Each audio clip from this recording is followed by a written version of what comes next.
Youth was served last night, and the rookies were on display as Matt Duffy led the way on offense with 5 runs batted in, and Chris Heston pitched a complete game 2-hitter. Tonight, it's up to 39-year-old Tim Hudson as San Francisco goes for 2 in a row over Houston in the final game of the series. Astros, Giants, and is coming up next.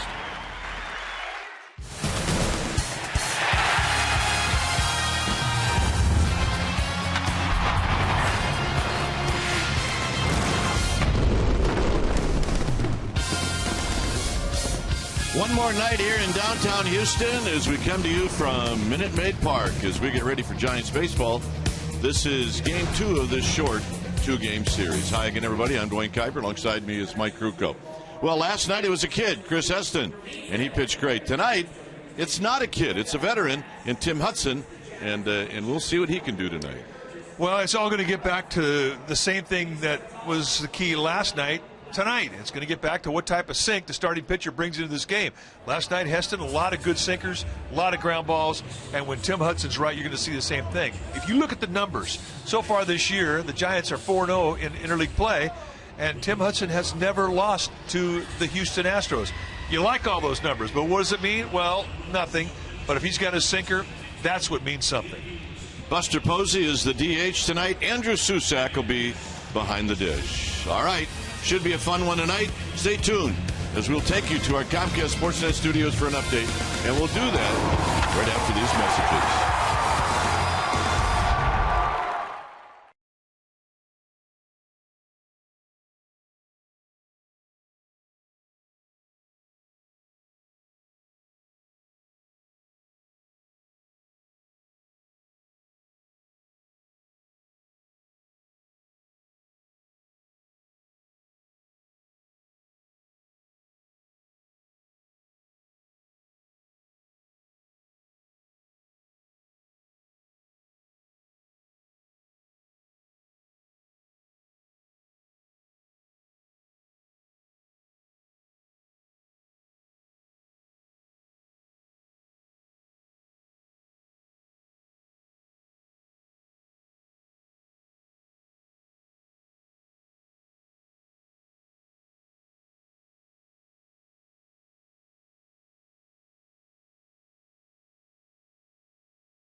brought to you by Jack in the Box. Jack's hottest sandwich is back. Head to Jack in the Box for Jack's Blazing Chicken Sandwich. By Toyota, #1 in MPG, durability, and resale value. Toyota, let's go places. And by DraftKings.com. Play daily fantasy baseball for free on DraftKings.com with the official daily fantasy partner of Major League Baseball. Enter promo code ORANGE for free entry.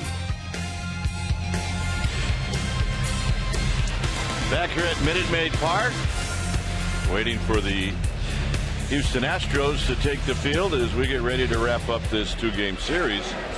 Our game time weather is presented by the Santa Cruz Beach Boardwalk. The admission-free boardwalk is kicking off summer this Saturday with free performances by Circus of Nations. And there you can see 76 outside, 73 inside. Humidity is high, and the forecast is, well, the roof is closed. That's the forecast. Take a look at the Giants lineup as they come in with a record of 17-16. It'll be Nori Aoki and then Matt Duffy, and you can see what he's done his last 6 games. He's 10 for 20, followed by Pagan, Posey, the DH, and then Maxwell. Belt will hit in the 6th slot, then it's Susak, McGee, and Crawford. On the hill tonight for the Houston Astros will be Brett Oberholzer. Take a look at what he did last year in 24 starts, 5-13 with a 4.39 ERA. Oberholzer, stocky guy, 6'1", 225 pounder. He's 25 years of age. He's got a little over a year's time at the big league level, and really got set back during spring training when he had a blister in his finger. Only made 3 starts there. Then he was on the shelf for a long time. Made 2 rehab starts at the AAA level. His last outing had a great outing where he went 5 1/3, struck out 9, and here he is in the big leagues. When he's right, you're going to see a fastball that's low 90s. He's got kind of a slurry breaking ball and changeup. He's got a real quick arm action, high 3/4 release, but it's kind of a short arm delivery. He gets on you quick with it. A lot of deception. Let's take a look at the defense playing behind it. Brett Oberholzer, starting in the outfield from left to right, is going to be Rasmus, Marisnik, and Springer. VR and Valbuena will be on the left side. Altuve and Carter on the right side. Jason Castro, he'll be in the squad, putting down the signs.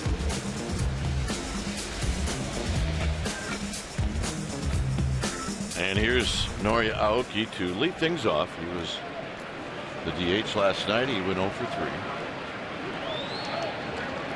So in at third is Valbuena. And the first pitch of the ball game is on its way, and it's low and away. So we get started at 7-11. Aoki hitting .276 with a home run and 9 driven in. And he opens this game up with a foul down the left field line. Jim Joyce is behind the dish. Greg Gibson at first, Marvin Hudson at second, Chad Fairchild is at third. There's Jim Joyce. Solid low ball umpire, and he will look for strikes. Don't get big corners with him, but you look at some high strikes. Another foul. This one into the seats down the left field line. 1-2.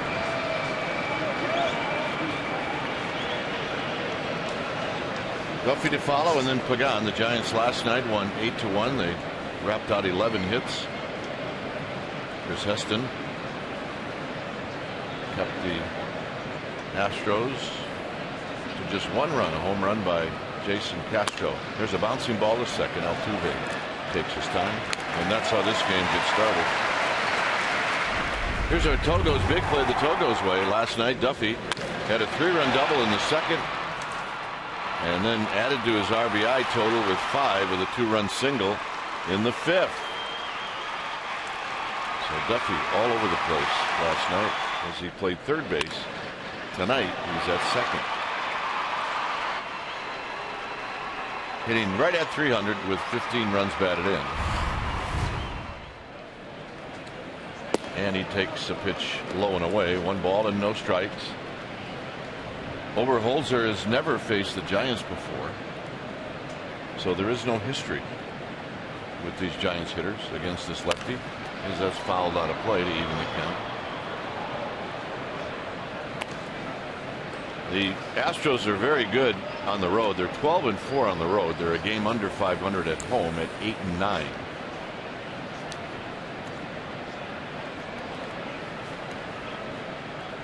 Pagan to follow the pitch to Duffy, and it's outside. The Astros are 3-1 against the National League. The one loss last night. The Giants are 4-0, having swept the Angels and winning last night. The 2-1 delivery to Duffy, and it's outside, 3-1. Keeps trying to nail that outside corner, and Jim Joyce, plate umpire's not giving it to him.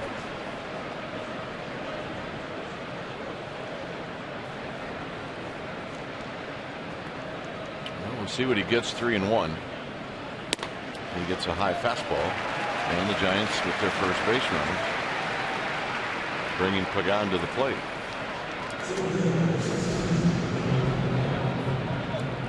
Pagan is average at .333. He's got 8 runs batted in. Pagan went 3 for 5 last night. He scored a run.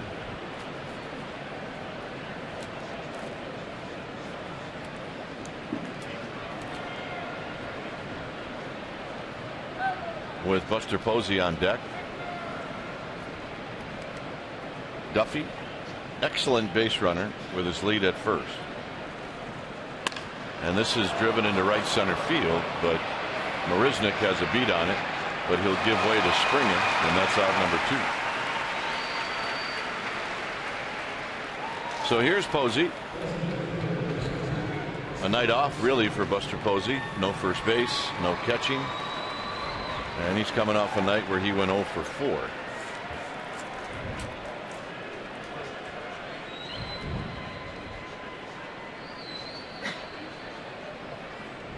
Posey at the plate with Duffy at first.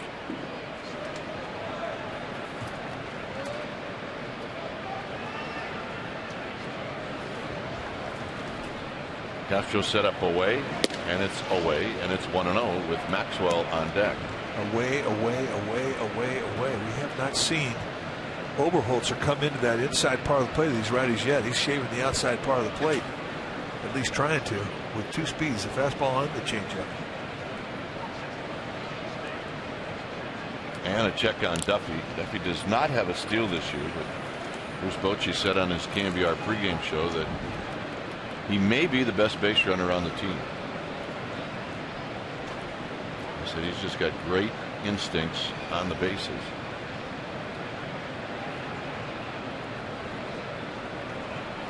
As he fouls it off, the pitch got in on his hands. And it's 1 ball and 1 strike. For the most part, the fastball of Oberholzer is going to have a little cut to it, a little natural cut. If you were to classify him as a pitcher, you'd say he's a fly ball strikeout guy. He gets more ground balls with his changeup than he does his 2-seam fastball. And it's now 1-2 on the breaking ball. Posey was not looking that speed.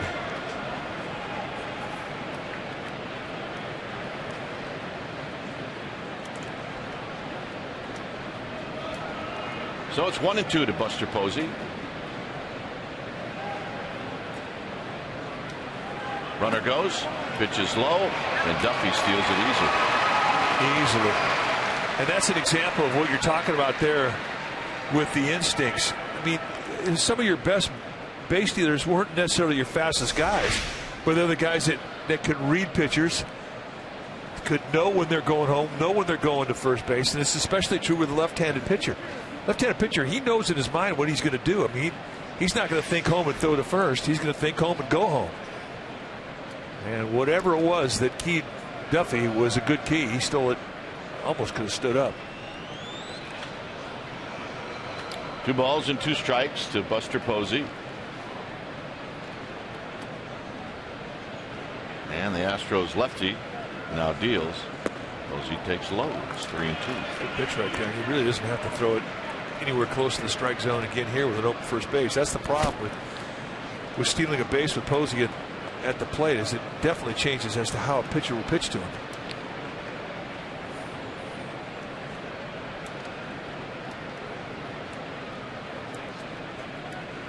And the payoff. And Buster pulls it foul.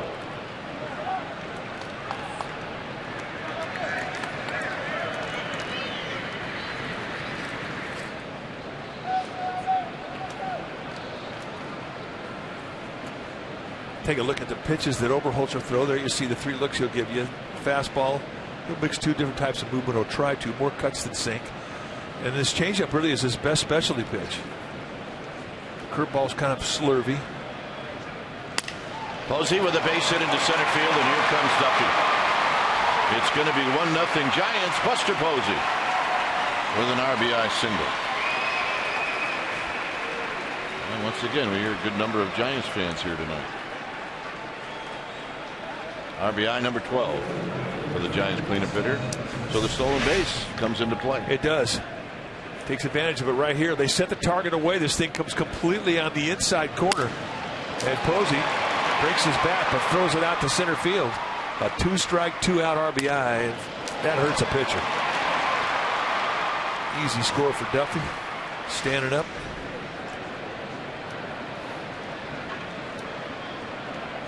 So here's Maxwell hitting .250.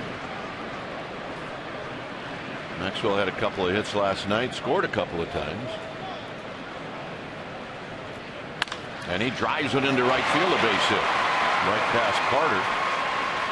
So Maxwell with a base hit. And Belt gets the hit. I tell you, Buster Posey had to be careful not to get hit by that line ground ball at P that just got hit by his foot. Didn't miss it by much. Watch Posey have to stop abruptly to avoid getting hit. Look out, Buster. No chance to go to first and third, and you're not going to challenge George Springer's arm in right field anyway. Really good arms across the board in the outfield for the Astros tonight. Everybody has a plus arm. Here's Belt, who went 1 for 5 last night, and he takes a curveball for a strike. So 2 hits in the inning and a walk.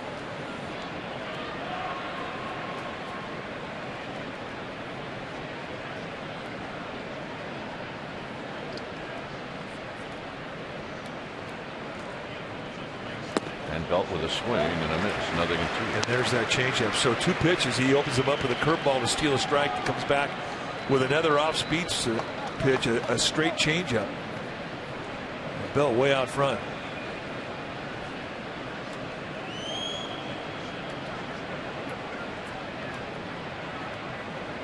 Oh, 2 pitch coming up to Belt. Overshift is on. And Belt takes in the dirt.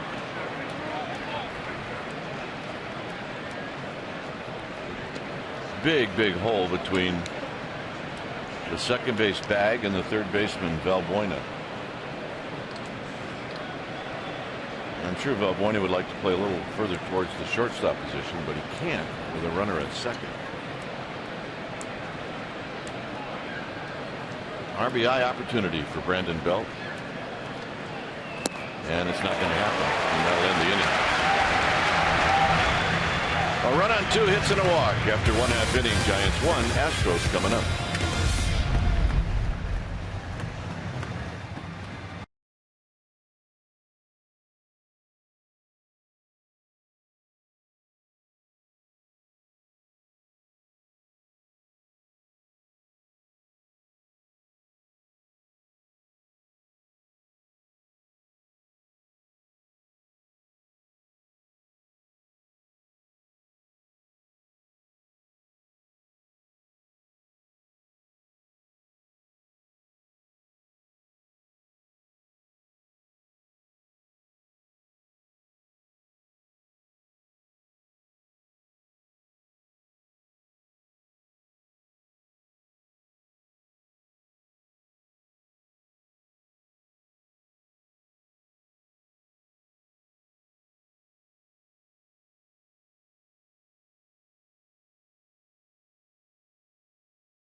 So let's take a look at the Astros lineup, who come in with a record of 20-13. It'll be Marisnick, Altuve, and Valbuena.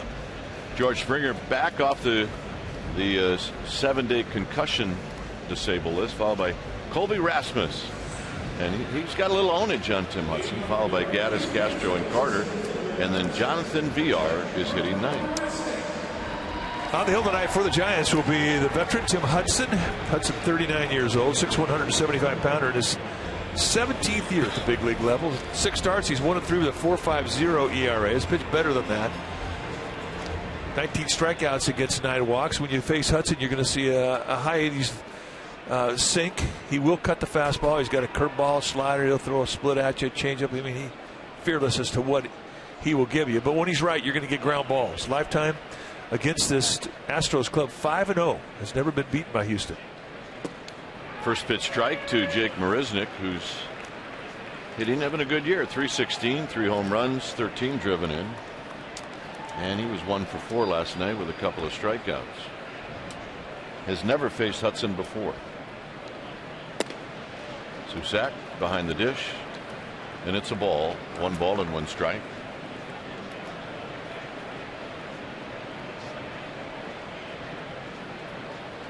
In at third is Casey McGee, and that's a bit wide, 2-1.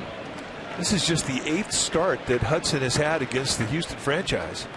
But when you think about all the years he was in the American League with the A's, the Astros were in the National League. And he goes to the National League, and the Astros leave. On the ground to Crawford. Crawford waits patiently and throws to Belt. 1 out. Let's take a look at the Giants defense tonight. Play behind Tim Hudson, starting in the outfield from left to right. It'll be Aoki, Pagan, and Maxwell, the best arm in right field. Crawford, McGee on the left side of the infield. Duffy and Belt on the right side, with Joe Panic getting a day off, and Andrew Susac, he'll be in the squad with putting down the signs and putting up a target for Mr. Tim Hudson. Here's Altuve, who very uncharacteristically did not get a hit in a game last night. He was 0 for 4. And just like that, he takes care of that business. And there's a base hit on the first pitch, and Altuve is aboard. Yeah, I don't know what was more impressive last night for Chris Heston, retiring the last 22 guys in the game in a row. We're putting an 0 for 4 on Jose Altuve. That's hit number 46 on the year for Altuve, and we're in the middle of May. It's Chris Heston, day after a victory, got his first complete game last night. 2 hits allowed, 1 run, a home run by Jason Castro, and 10 strikeouts against no walks. Very impressive. Here's Valbuena, who's hitting 197. And he hits a double play ball to Duffy, to Crawford, to Belt, just like that, inning over. Nice play. After 1 here at Minute Maid Park, it's 1-0 Giants.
Wilson.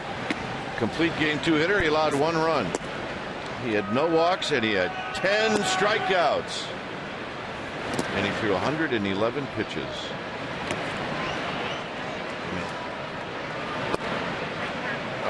Unbelievable. Well, it's not just the fact that he had a great sinker. He had a great curveball. His changeup, he was throwing at every count. He was throwing some cutters.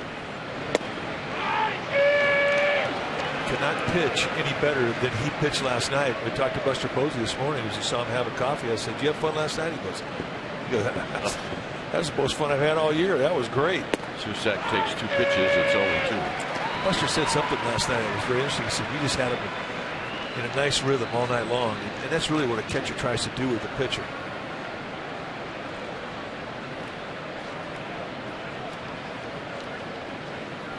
Susac said, "I'm not taking another one," as he fouls this one straight back. His batting practice today, pretty stellar. He's got power. And I think his natural power is to center field.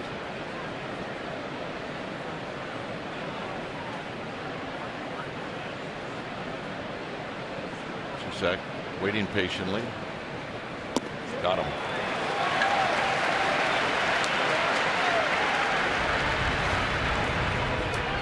Great night for the Rooks last night. We talked about Heston's complete game, 10 strikeouts. First time a Giant has done that since 1900.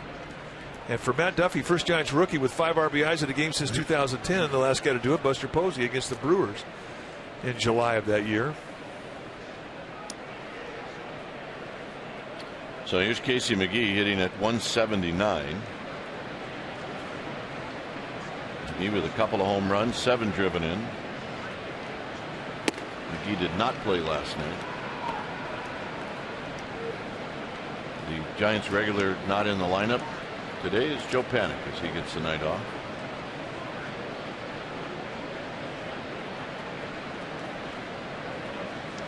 He takes wide 2-0 with Brandon Crawford in the on-deck circle. Just 2 nights in Houston, and Houston will come in later in the season to AT&T Park for 2. McGee with a swing and a miss, and Adam with a changeup. That's a good changeup.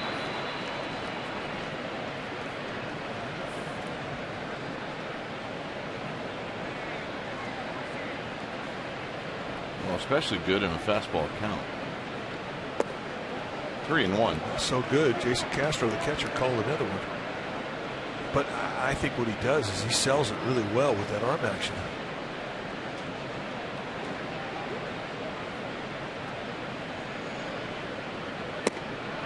Three and 2.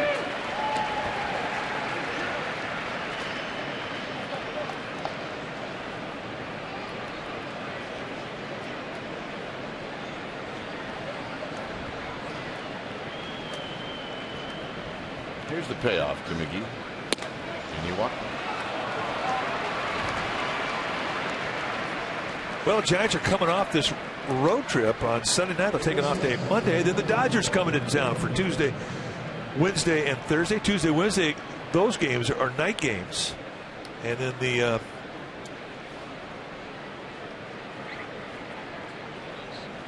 day game is sold out. The May 24th, the May 21st game. That's a 12:45 game. So anyway, you want tickets? Go to sfgiants.com/tickets. So here's Crawford with 1 out and McGee at first. And Crawford hits one the other way, foul. Crawford at 252, 5 home runs. He's got 17 driven in, and Brandon Crawford 1 for 4 yesterday, but also didn't get a whole lot of help as far as luck. He hit the ball hard and only 1 hit.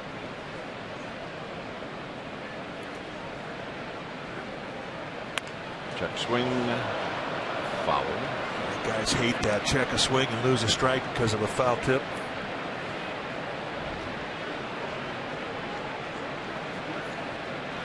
If you're going to take a strike, have a strike on you, you want to have a rip at it.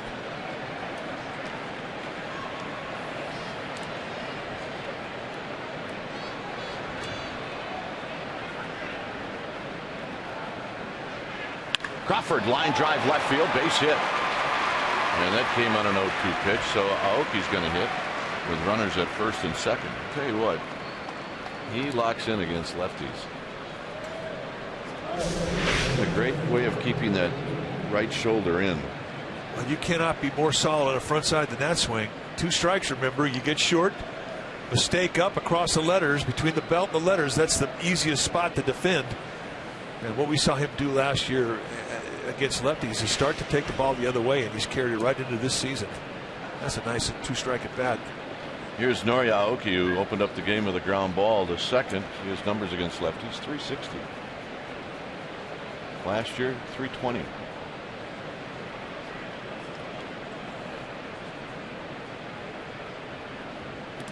In the dirt, nice play, Castro. 1 ball and no strikes.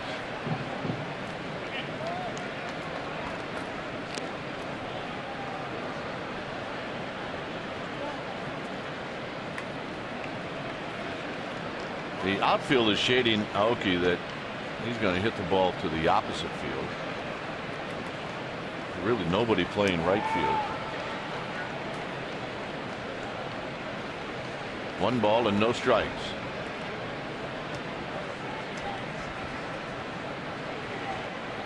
And that pitch is high, 2-0.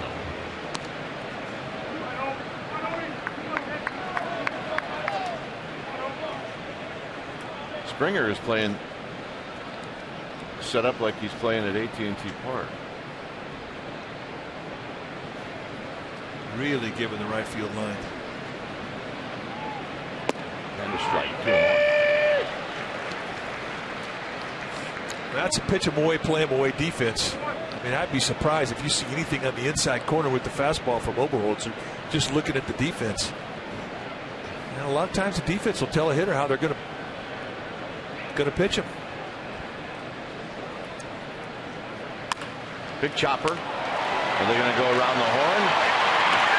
No. And they called him out. And I don't know about this one. Yeah, even the Astros are not leaving the field. Billy Hayes doesn't say a whole lot. And I think he immediately said, we need to look at this.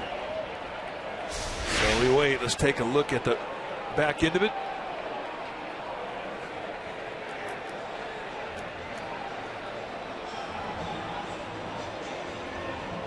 I think they did get him. I think they did, and that's going to end the inning. So Aoki hits into the double play, and we will head to the bottom of the second, 1-0 Giants.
Comcast Sportsnet Bay Area is brought to you by Amici's East Coast Pizzeria.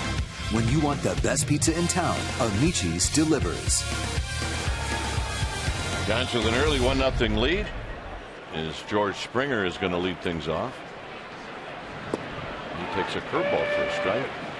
Did not see Springer last night. He's been on the disabled list with a concussion. But they talk about this kid's tools. They said they're off the charts. But he will swing and miss a little bit. It's 0-2.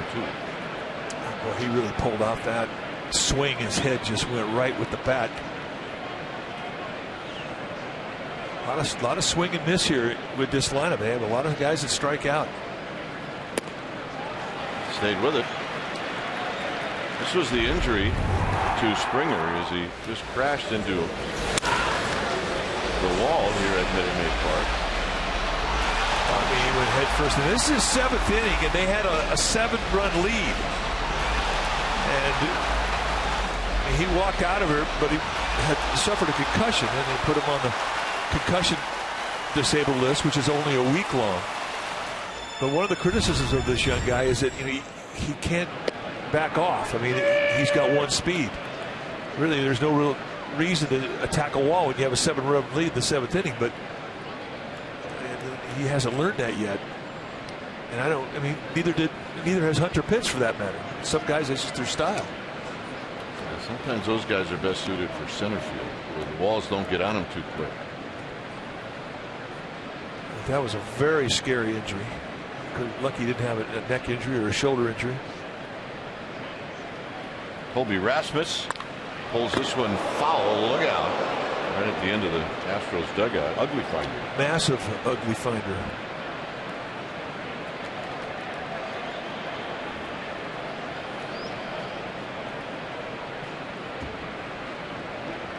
Harry Spillman's not on this staff, is he? No. Could have been aimed at him if he was. He got more ugly finders than anybody that ever played. Rasmus drives one into left center field. Okay, got a good jump and he runs it down.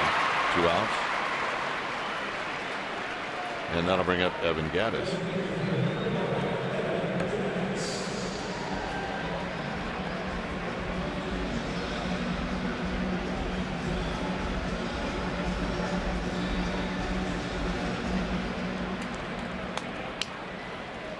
Gattis hitting 179. 0 for 3 in the game last night.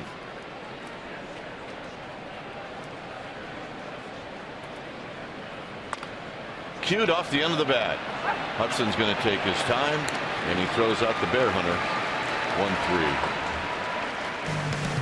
1-3. It'll be toughy to lead things off with toenail clippers.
Their family member that is graduating.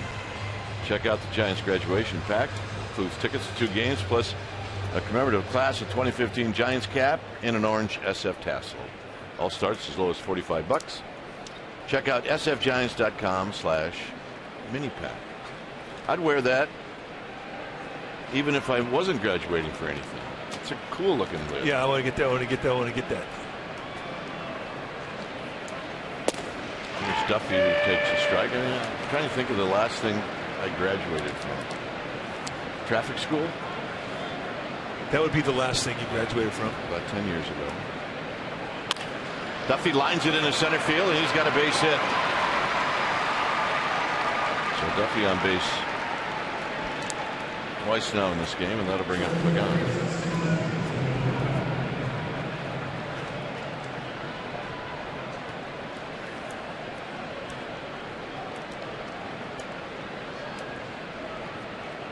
Pagan hit a fly ball to right field in the first. Giants lead 1-0. Buster Posey an RBI single.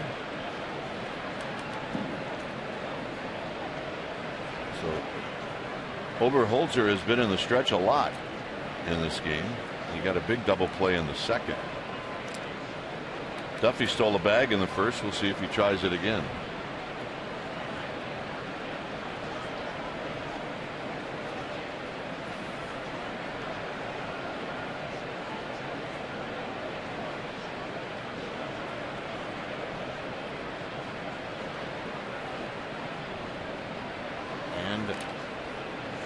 Check on Duffy now that they think, this guy's a base stealer. Well, A.J. Hinch, the skipper for Houston Astros, is calling those throw over to first base. If a guy's got a pitcher's move down him, there's nothing you can do to stop him.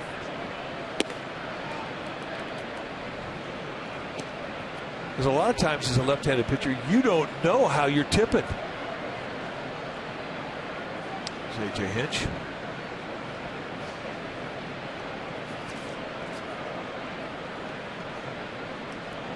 And the 1-0 to Pagan, and it will not be a 1-0 to Pagan. It'll be Duffy getting chased back.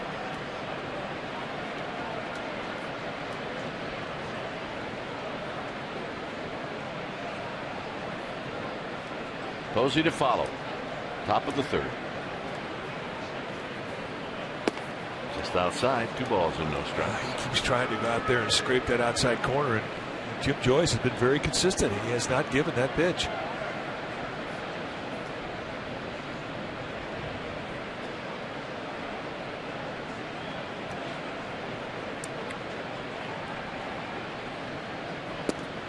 And a late called strike. It's 2-1. Remember Eric Stoltz? This is from Dodgers, Padres. Now I believe Stoltz is with the Braves. This is who Oberholzer reminds me of, Eric Stoltz.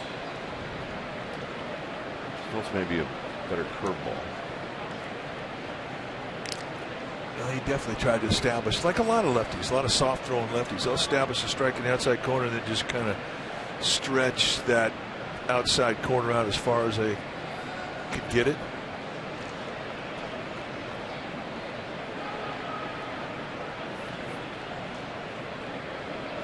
The 2-1. 3 balls and 1 strike. And now maybe you'll see Duffy go. Dodgers in Miami. How about this? You rarely see the Dodgers play anything but night games during the week. But they're taking on Miami. I think that game started at 4:05. Oh, they don't do that for us. No. On the ground to third. Could be a pair. And it is.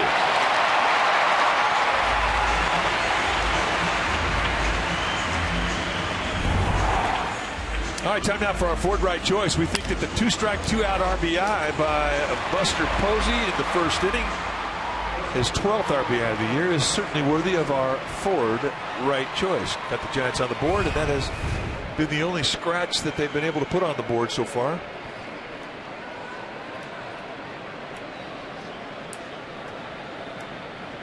And the Astros are going to put the over shift on Buster.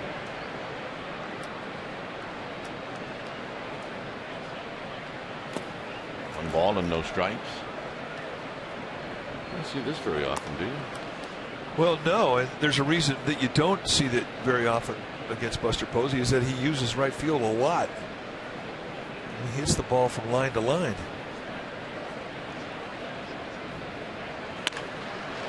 Kind of like that. Kind of like that. I mean, it's just a great control of the bat head, and I'm surprised to see that they put it on there. And I don't think you're going to see it very much this year. I mean, with a guy who has good bat control, it's like giving him a hit. High fastball. Okay, I'm just going to take what they give me. Inside out, go right that way. Now, if Altuve's playing second base, inning over. The normal positioning of second base. Here's Maxwell, who singled in the first.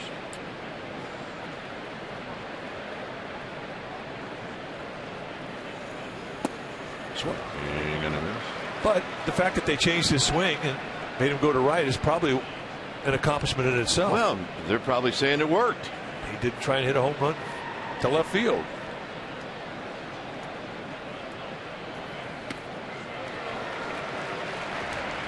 Right now, Maxwell has chased 2 pitches that weren't strikes, and it's 0-2.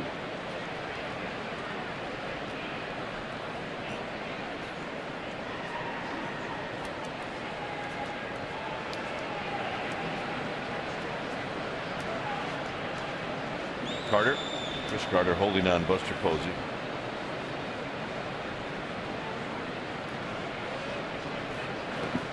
In the dirt. It's played 1-2.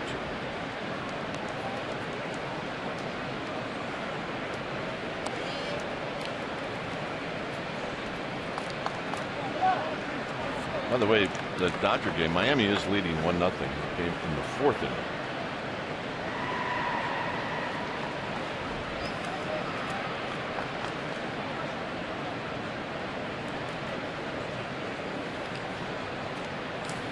One and 2 to Maxwell. And now Buster Posey's going to go, and he's going to make it. You can almost see what was going on in Buster Posey's mind. Because if he throws another one in the dirt, I'm going. He got a huge jump once it went in the dirt. He anticipated. Ball bounced way out in front of the home plate. That may have been the tip. Good base runners, good instinctive base runners at first base. They'll watch the arc of the ball. They sense that it's going to bounce that far out in front of home plate. They'll really be aggressive with their lean to second.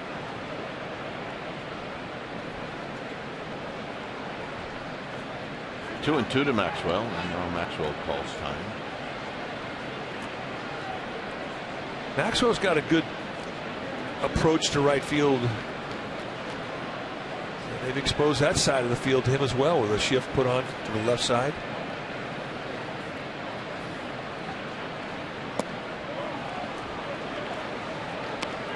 First base is open. Belt's on deck.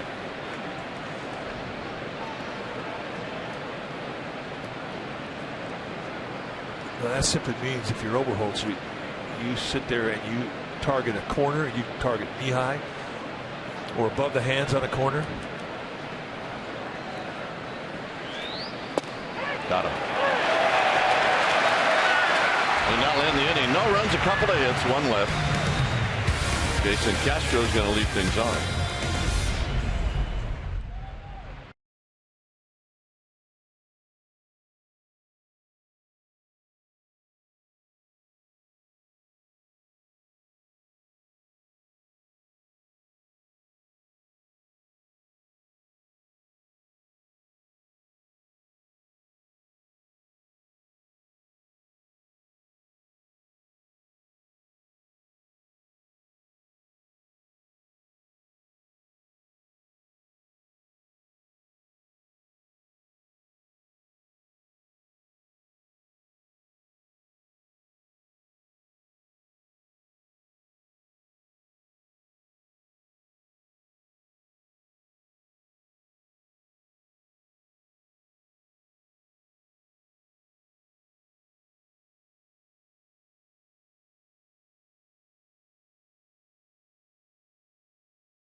Area is brought to you by Bay Area Mini. Well, if you're looking for the best coverage of San Francisco Giants baseball, log on to csnbarea.com. As Alex insider Alex Pavlovich provides wire-to-wire reporting in this 2015 season. Breaking news, video, special features, only on csnbarea.com. Castro takes wide, 1 ball and 1 strikes. That's the first time that Hudson has not been able to nail down strike 1. A little disappointed with that. Well, 6 for 7. You keep doing that ratio, you'll be fine. There's a strike to even the count.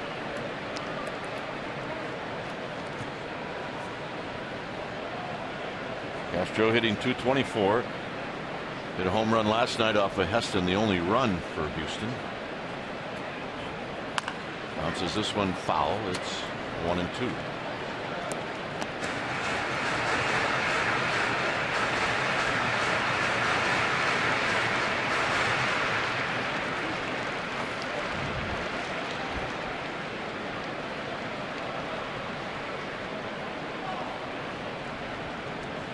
Chris Carter on deck, and then Jonathan VR out of play. Jason Castro, known for a number of things. He's from Castro Valley. He's also known for making the last out in Matt Cain's perfect game. On a great play from Joaquin Arias, who was in for defense for Pablo Sandoval. 2 balls, 2 strikes. Justin Maxwell was on that team. He did not play in that game.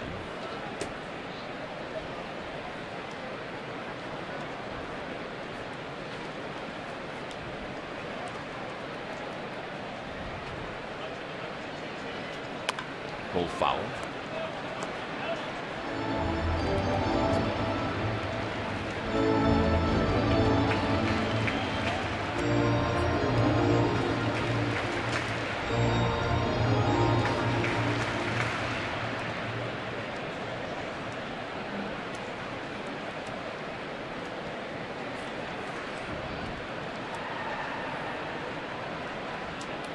Two balls, 2 strikes to Jason Castro. Popped up, that should curl into the seats, and it does.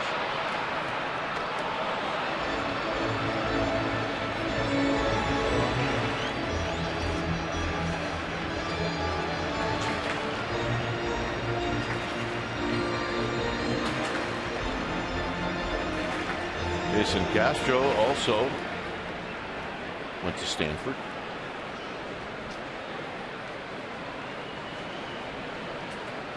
He was the #1 pick of these Astros. That pitch is wide. It's 3-2. He's a good player, smart player.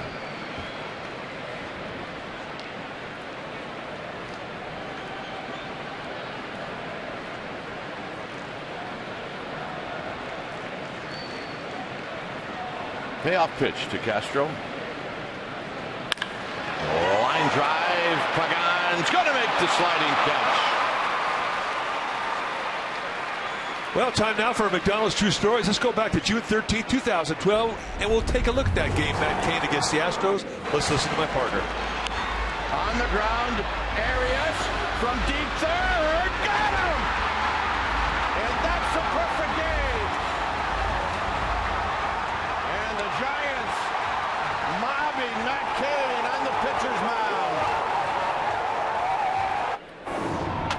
Pretty special night. Here's Carter, who swings and misses. Well, you talk about Justin Maxwell on that team. The Astros manager, Brad Mills, had Maxwell available to pinch hit, but instead he went with a righty-lefty matchup and put Castro in. And that's our McDonald's True Story. Yeah, Maxwell said he probably hit a home run if he'd have gone up there. No, he had no comment on that.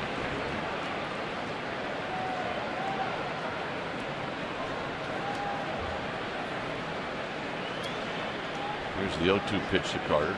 Swing and a miss. He got him. What he did say, though, is he said everybody in the dugout, when they saw Gregor Blanco make the great catch, they all in the dugout went, uh-oh. That is not a good sign. We're in trouble now. Dave Fleming, he'll be coming over here for innings 4, 5, and 6. John Miller is on assignment. I'll be back here in the 7th inning. Here's young Dave. Here's Jonathan Villar. He's not so young anymore.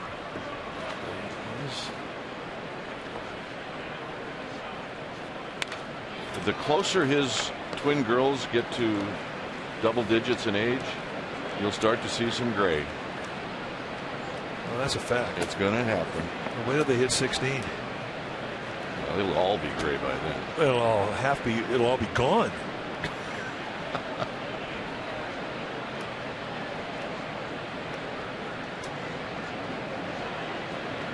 Here's the pitch to VR, and it's hitting 182. He's got an RBI. I didn't have a gray hair till I had a daughter.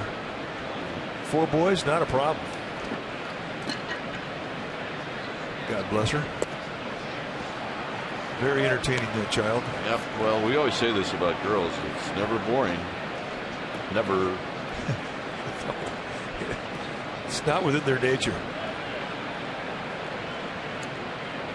8 of 9 first pitch strikes for Hudson. Tapped to third, but it's foul.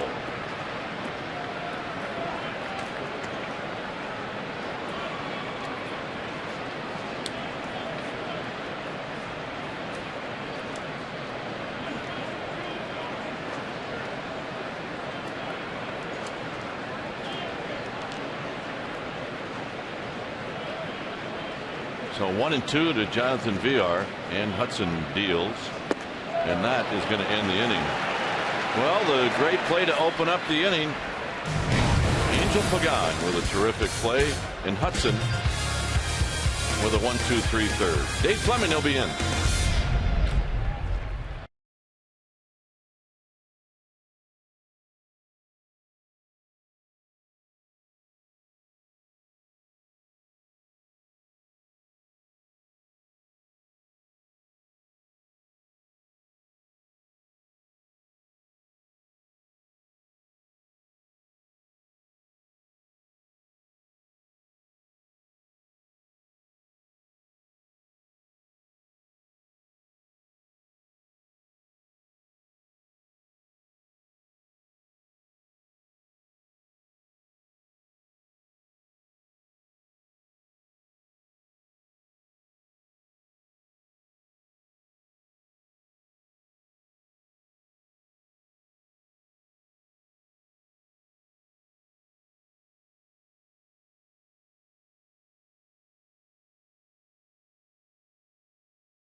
The 4th inning, and we're welcoming in Dave Fleming. Welcome. And a little bit of news, Mike, sort of surprising. The Astros starter, it looks like, is actually going to come out of this game. So we haven't heard whether it was an injury, he's coming off the DL, re-aggravated something, we don't know. But Brett Oberholzer's coming out. Well, he had a blister in spring training that put him on the disabled list, and maybe that thing heated up again. Yeah, but unusual. We do have a new pitcher, as you said. And it's the right-hander, Samuel Deduno. When it's time for a change, think Speedy Oil Auto Service, your oil change, tune-up, and repair experts. So Deduno, we did see him for a brief inning, a quick inning in last night's game. He takes over. Take a look at his numbers. He is a swing man. He's made a couple starts this year. And Deduno has got good stuff. He's got strikeout stuff. He's got a fastball that's a high 80, low 90 type fastball. 2 types of breaking ball. likes to work out of the stretch. So he'll face Brandon Belt to get this inning started, and Belt hits a foul ball. Giants have a 1-0 lead. They have been the team. The Giants have had all the chances in this game. They put lots of pressure on Oberholzer, but only the 1 run so far.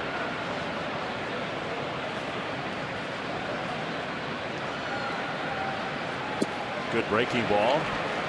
Strike 2 swinging. Belt's in a little bit of a swing and miss groove at the moment. Oh, he can lock into that. I mean, he was so hot coming into Houston, you thought he was going to go out because of the dimensions of this ballpark. Good place to hit. I mean, this feels like a place, if he played his home games here, he'd hit 30 home runs. Because he'd hit them to the pull side and the opposite side. Well, he puts that in play, but against the shift, can't get it by Altuve. 1 away. Well, this is a big story, and I don't know, Mike, if you've been following this. In Cleveland, Corey Kluber, 18 strikeouts, but they took him out of the game. He had 113 pitches in 8 innings, and they went to the bullpen for the 9th inning. He'd given up 1 hit, and they took him out of the game. I was talking about it over on the radio side. I was speechless. I still am. Andrew Susac hits one to deep left field, but in the yard, out number 2. They took him out of the game. Well, that's not right. That really is not right. I mean, he had a chance for arguably the greatest pitching game in history. Now, it wouldn't have been a perfect game. He did give up 1 single. He didn't walk anybody. Struck out 18 through 113 pitches in 8 innings, and he did not finish the game. And it was a 2-0 ball game. It's not like it was a 10-0 ball game. I mean, very much a nail biter still with the Cardinals, who could score easily. Casey McGee with 2 outs and the bases empty. Maybe he blistered up. Who knows? Yeah, that's true. We don't know. It's a possibility that something popped up, and he told Terry Francona, told the Indians he couldn't continue. So that's possible. But I could not wait to follow the 9th inning. I was seeing if he could make history. I'd like to know how many of those strikeouts were swinging, missed strike 3s and called strike 3s. Yeah. Mike Everett was the plate umpire, and Everett is a guy that, he's not a guy that really has a huge zone. He's a good umpire. He's not unrealistic in the strike zone. Not something where you get a lot of called strike 3s. I'd like to find that out. I bet we can find that out. We're on it. Well, they did tell us blister popped up again for Oberholzer, so that's why Oberholzer came out of the game. McGee takes one way inside. 3-1. We mentioned Oberholzer is 25 years old, and that's one thing you have to learn how to do. Is you have to learn how to take care of your fingers. And there are things that you can do. Get some sandpaper and file down the calluses. Keep your fingernails clipped short. Base hit for Casey McGee, a 2-out single, and he's on for the 2nd straight time. Well, look, I get it. It can be frustrating with any pitcher. But that blister came up on March 30th. And tonight is his debut. It's May 13th. The problem with the blister, though, is it's right there on the end of your finger, and it's the last thing that you feel when you release the ball. And if you've got a little pain there at the end, you'll throw around it, and that's how you hurt your arm. So you have to be very, very careful with blisters. And I mean, I've heard literally hundreds of ways to remedy blister problems, and I've seen it cost guys careers. Here's Crawford. McGee started like he was going to go. That would be unlikely. And it's a swing and miss from Crawford. He's feeling a little frisky tonight. Well, let's take a look at this jump that he had. That's good deke. I don't know if Jason Castro was buying it, though. Casey McGee last year. He did have 4 steals. Okay. Crawford, foul ball for strike 2. Well, Well, Crawford was behind in the count against the left-hander his first time up and lined a base hit into left field.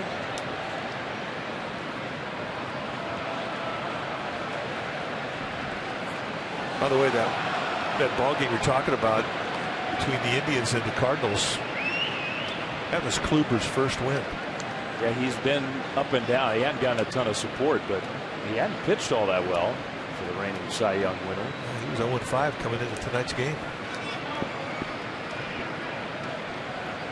Well, there's been lots of talk about how bad the Indians' defense has been, and it has not been good. So tonight, Corey Kluber just said, well, the defense is not going to be involved. I'm going to strike everybody out. I'm striking everybody out. Forget the defense. David's made 21 errors on the year. And there's been a lot of, we get all the clips, we read the papers from the other, a lot of grumbling about not just the errors, but it's just been bad defense. And the defense has made the most errors in all of the major leagues. The Oakland A's, 35. Made another one today, at least one. Here's a ball, foul again by first. Giants have made 18. Miami and Tampa, leaders in the National League, American League. Both teams have made 11 errors each. Pretty good, halfway into May. It's pretty good. One thing I think, all these defensive metrics are imperfect teams. The Giants do it internally. They have their own system of trying to rate defense from players that they scout and consider signing. Crawford, another foul ball. One thing that I do like about those systems is it's at least an attempt to say it's not only about making errors. Defense is about how much ground you cover. Do you get to tough plays? Do you make the tough plays? And I think that's important. How many are throwing errors? How many are glove errors? Yeah.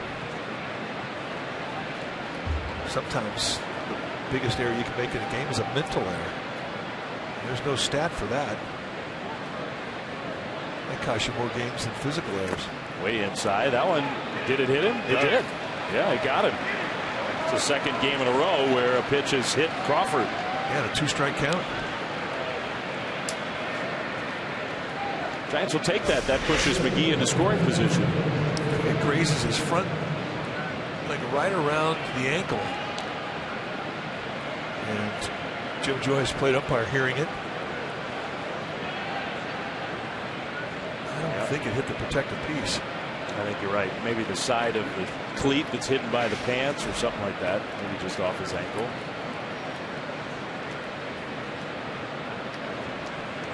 Two on, two out. Another chance here for the Giants. They have had a lot of base runners in the first 4 innings.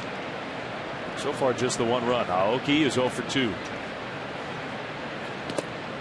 He takes one that gets by Castro, but not far enough for McGee to advance.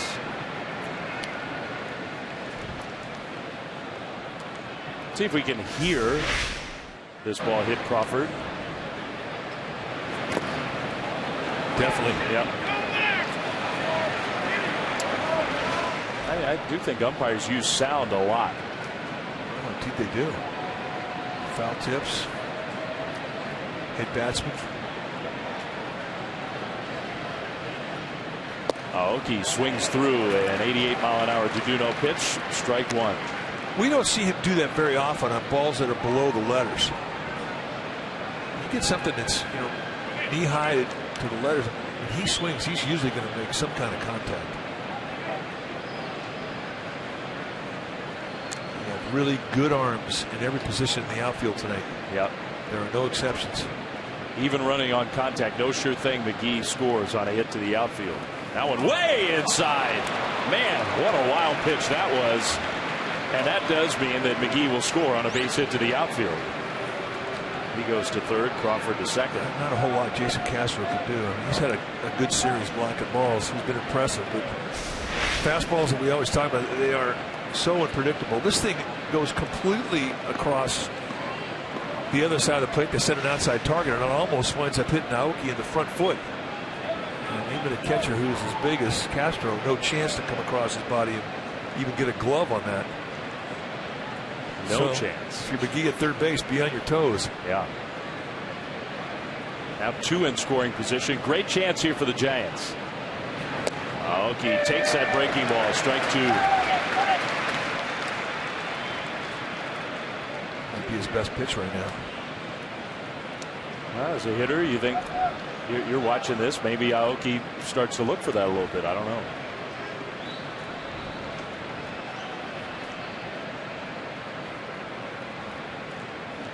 You know, we talked to him about, do you guess with 2 strikes? And he says, yes, I do against some pitchers. Well, he threw it. But I think in general, Aoki being a left-handed hitter, he's going to look for maybe off-speed stuff or breaking balls more against a left-hander than a righty. Yeah. We had a really interesting conversation about how he sets his at-bats up. Do you look for pitch? Do you look for location? Do you look for speed? And the answer was yes to all of them, depending on the pitcher, the situation. Smart hitter. Very smart. 3-2. He takes ball 4.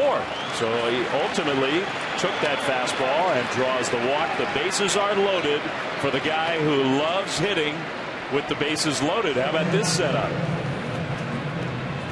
And A.J. Hinch is not real happy with that. That tells you how hot Matt Duffy is.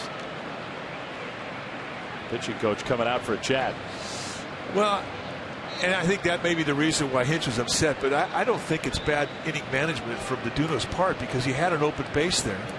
He had 2 chances to go down below the strike zone, and if Aoki swings at him, he's swinging at his pitch. You load the bases here. I mean, it's a little easier to get a force out when you have it at every base. Ground balls hit the infield. But the point you make about Duffy being so hot, you know that Hinch knows that. It was his hit last night with the bases loaded early in the ball game, the second inning, that was the difference in the ball game. And he's got confidence right now that is off the charts. Yep. 3 for 4 with the bases loaded this year, and he's got another chance right here. Duduno ready to go, and a first pitch curve, strike 1. He does him a favor by throwing him the strikeout pitch in the first pitch. Duffy's up there looking fastball. He got it last night. He got it late in the game last night, and he put 2 more RBIs on it. So Astros staying away from that first pitch fastball tendency. Now a breaking ball. He chased that one. Strike 2. Well, this is where he changes everything. I mean, he gets a little greedy until he gets it 2 strikes, but then this is where he starts to get short. And Duffy, as we have found out, especially against breaking balls, has an excellent opposite field approach. He'll go to right field, especially against right-handed breaking balls. Yeah, and they have a modified shift on to the pull side, so there's a lot of room to that side if he can do it. 0-2 with the bases full, and he takes way outside. Good block by Castro. That's kind of what you were talking about a moment ago with that runner at third, and a guy who's been erratic like Duduno. There's a lot of pressure on the catcher.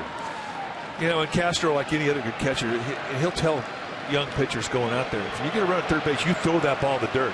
A pitcher can't feel like the ball that he throws in the dirt when he's ahead of the count is not going to get blocked. He has to finish that pitch. In the back of your mind, you don't think that ball's going to block you. You're going to hang it.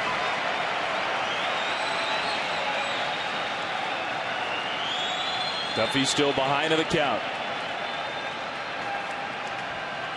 Duduno 1-2. And he kind of hung one there, but Duffy tops it foul. He did hang it. Castro called a fastball, and Duduno shook it off. Well, that does tell you what he's feeling about that fastball right now. I think he's a little nervous with the success that Duffy had on the fastball last night. Yeah. Runners in score position.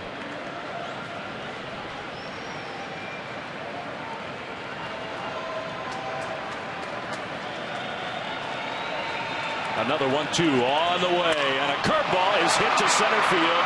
Marisnik, though, is there to make the catch. Well, Duffy hit it pretty hard, but that's an out, and the Giants do not score. Still 1-0.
It's time for our AT&T U-verse Rewind. And speaking of Nolan Ryan, how about the kid Will Clark?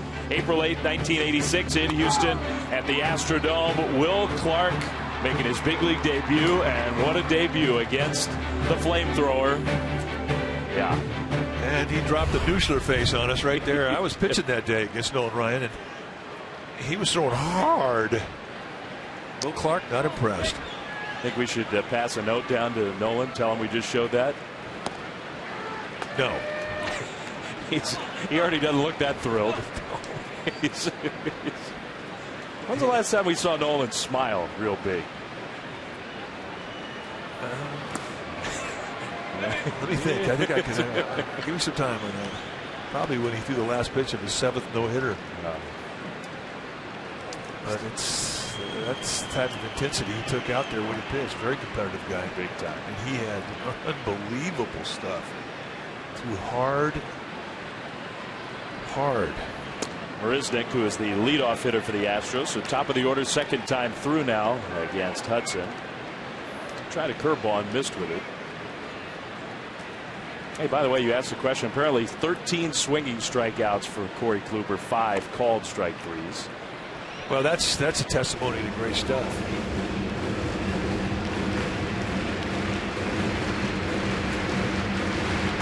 I mean, an 18 strikeout game just doesn't come around very much. I think the pitch count has everything to do with that itself. But for guys to have that type of stuff, it just doesn't happen. So good for him. Congratulations. Day he'll never forget. 2-2 Marisnick, a little chopper, tough play. McGee not in time. I'm sure the Giants will take a look to try to confirm. McGee's talking. But as it was called on the field, an infield hit for Marisnick. I don't know if they called it, he beat it out, or if Belt's foot was off the base.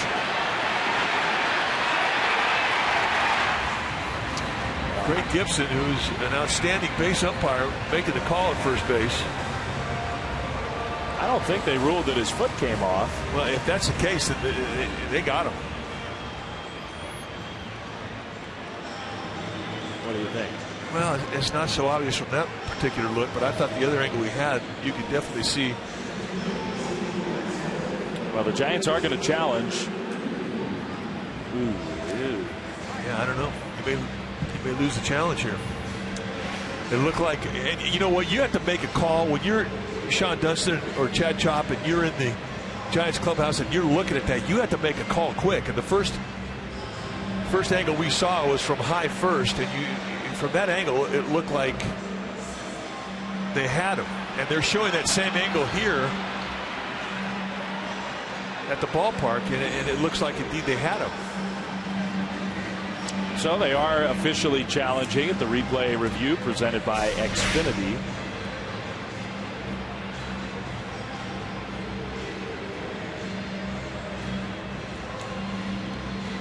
I think they got him, I do. But it always gets back to that same question: is it that obvious that you could overturn it? I think they got him. I think the ball is in the glove. I mean, an inch, a fraction of an inch before his foot touches first base. I agree with you. I mean, that's a good look right there. But the point you make, the call on the field takes precedence. If there's not indisputable evidence to turn it over, they just let the call stand. Exactly. They let it stand. You know, one thing, we always get word as to who the umpires are that are going to work the game that night on the field. We always know their names. I mean, we know them by the way they look. You never know who the crews are in New York. Not a big deal. I would like to know who the crew is. Yeah, I mean, I think there are actually two crews. I think they do make it public which guys are going to be there for the week, but they never say specifically which umpires are watching which games. There are specific umpires assigned to each game of those two crews that you're referencing. That would be an easy change. Maybe the umpires don't want that, but I would see why not. I mean, the guys on the field are They're out in the open. Everybody knows who they are. They're accountable. I don't see why the replay umpires wouldn't want to be. Well, let's see. Jim out. Well, I mean, that, I think, look, maybe we're a little biased, but you give the umpires credit for being willing to make a call. If they feel like they saw, even if it's a fraction of an inch, the easy thing to do is just say, call stands. We couldn't tell for sure. You know, I think that's a great point. I think since we've had replay, I think the system works beautifully, and I think that the umpires make it work beautifully. And you really get a true understanding that they have zero bias in this. They just want to get it right. So that's big with Altuve coming up, and he pops up the first pitch. Playable for Susac. 2 down. Man, that was a good 15 seconds for the Giants. It sure was. I mean, facing Altuve with a runner at first base and no outs to start an inning, that's a tough assignment. Now all of a sudden you get the play overruled and you get a pop up on the next pitch. 2 outs, thank you very much.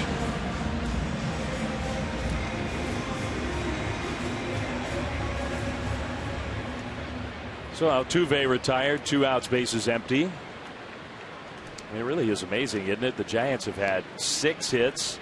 They've had a batter hit. They've drawn 3 walks.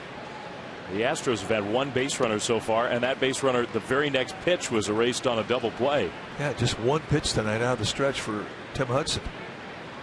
And yet it's only 1-0.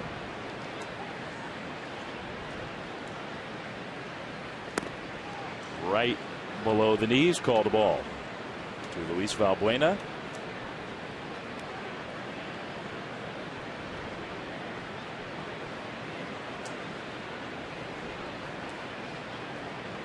Susac sets that target, and Hudson just a little bit outside, ball 3.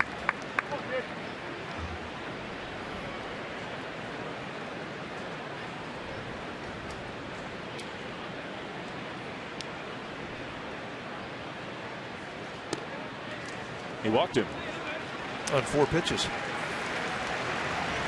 It's a little unusual. Well, it has been unusual tonight with the command that Hudson has had. He missed by a whole bunch. 4 times he went on the outside corner. 4 times just barely missed. But for the second time tonight, he gets back in the stretch.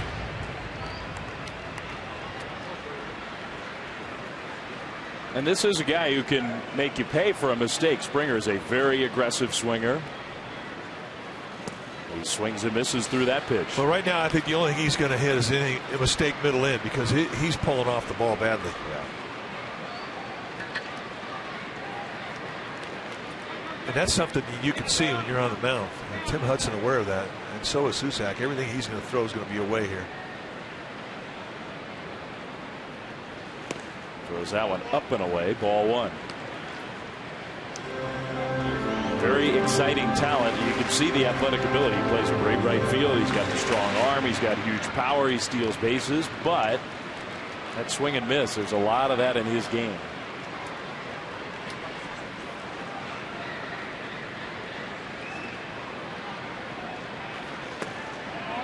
Ball 2.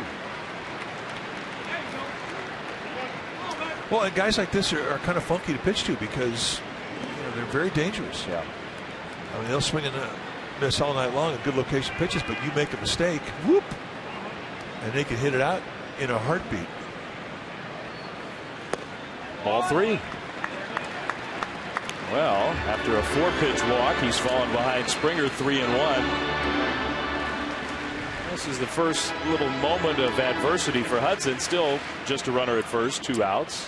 Well, I think he's feeling that Springer's going to help him, which is why he doesn't want to put anything in the strike zone, but he knows he has to get in there now. Springer takes strike 2. Good pitch. I think with Hudson, he can throw that slider, that little cutter over the plate as easily as a fastball, which gives you a nice weapon to have when you're behind the count, when it's a fastball count.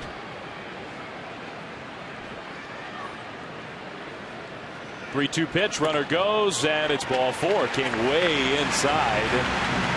Hudson was not happy with himself. Well, and this is the best opportunity of the night for the Astros because of the 2 walks, but it sets it up for the guy that's had the best lifetime history against Hudson, Kobe Rasmus, prior to tonight. Well, you get to figure it out, but he was hitting .429 coming into this game, 6 for 14 with a double and 2 home runs. So I mean, this is the Astros' best shot. And you know Rasmus sees him well. Yeah, he hit it hard his first time up, a line out to left. First pitch curved to steal strike 1.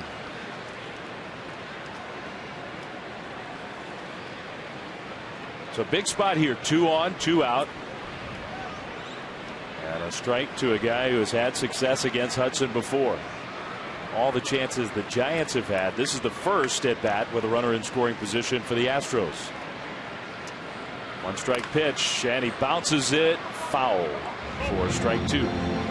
Well, Sportsnet Central, Warriors Playoff Central. Live Warriors pregame coverage airing right now on Comcast Sportsnet Plus, which can be found on Comcast channels 104 and 780, DirecTV 696-1, AT&T channel 771. If you can't find Comcast Sportsnet Plus, log on to csnbayarea.com or call your local cable provider. So they're getting ready at Oracle for Game 5 right now.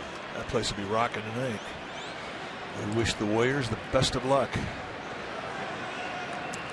I think they found the formula against Memphis. We'll see if they can carry it over into Game 5. Big spot here. 0-2 pitch in the dirt. Taken by Rasmus. Tried to put him away with that splitter.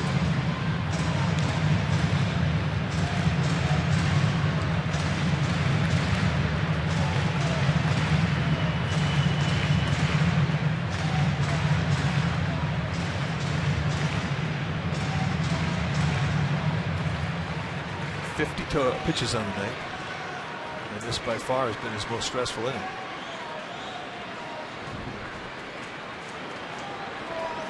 Giants playing him to pull on the infield. Outfield is straight away, but very deep. Rasmus to center field. That's going to be a base hit. Valbuena around third. Pagan throws toward third. Cut off, and Houston has tied this game at 1. Well, the Astros return the favor to the Giants, who had a 2-strike, 2-out RBI in the first inning. This one comes with 2 strikes here in the 4th. And Rasmus, I mean, that's no hanger either. I mean, that's knee-high sink outside corner. Just a nice controlled approach back up the middle of the way you're taught with 2 strikes. And money at bat for Rasmus, and we got a brand new ball game. But it's frustrating for the Giants. I mean, first of all, it was 2 walks that fueled the rally. Second of all, it's the first at bat the Astros have had all game with a runner in scoring position. The Giants have had tons of chances. But as you said, brand new game. Here's Gaddis, a guy who you got to be careful with.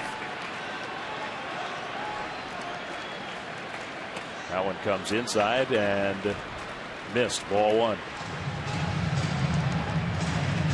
Well, the way that this game has gone tonight, the 2 guys that have had the best swings against Hudson have been Rasmus and Castro, the guy on deck. Yep.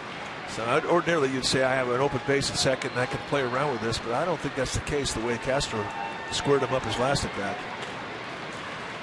Gaddis takes inside, ball 2. I think he needs to get after Gaddis here, and I think that's going to be the message from Cusack. I'm going to ask him, all right, what do you feel that you have best command of? You know, they know his hot spot. He's a middle in guy. He's a good little ball hitter, middle in, good mistake hitter. If you're going to go away, keep it down. I mean, that's the plan.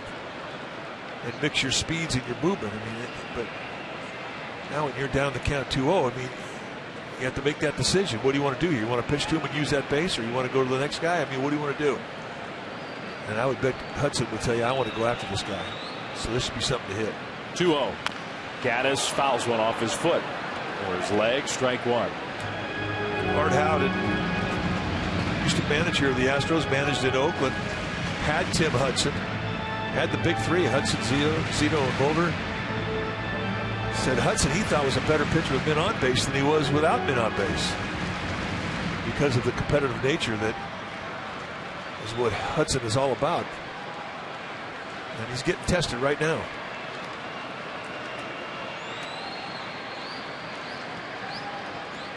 Two and one to Gaddis. The pitch. Gaddis hits one down the right field line. Long run for Maxwell, but it's foul.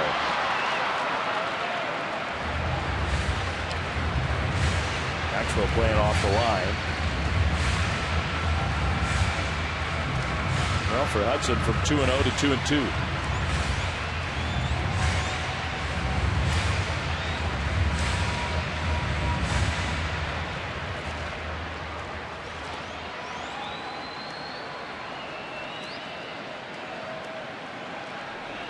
Two-out rally for the Astros. Couple walks, then the hit by Rasmus. They've tied it up and a chance to go ahead.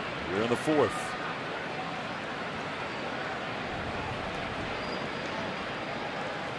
2-2 pitch. Curve. Strike three called. Wow, he totally fooled it with the curveball. Great pitch. And he keeps the game tied.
Brought to you by Mendocino Redwood. Available exclusively at the Home Depot. Well, the Atlanta Braves make their only visit to San Francisco at the end of the month, May 28th through the 31st. That's Saturday, May 30th game, a 7:05 start. First of two postseason heroes bobblehead giveaways. First 40,000 will receive either a Brandon Crawford, Brandon Belt, or Yusmeiro Petit bobblehead, courtesy of AAA. And then on Sunday, May 31st, 105 game, first 20,000 fans will receive a World Champions banner presented by Coca-Cola. SF Giants, Coca-Cola. sfgiants.com/tickets. How you get your tickets. All right, tie game, and Pagan, Posey, Maxwell coming up against Diduno. Second pitcher of the game, Brett Oberholzer, pitched 3 as the starter, then had a recurrence of his blister problems that had him on the DL. There's a ball to Pagan. He's ahead 2-0. Diduno had a very tough 4th inning, but the Giants did not score against him. And the Astros are going to get the bullpen going again. At least some guys are going to start to stretch out, loosen up, get ready to warm up. There's a strike to Pagan.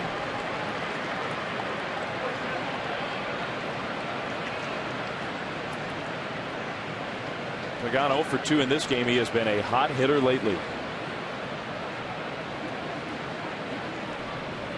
Giants 1, Astros 1. Giants have 6 hits. Astros have just 2.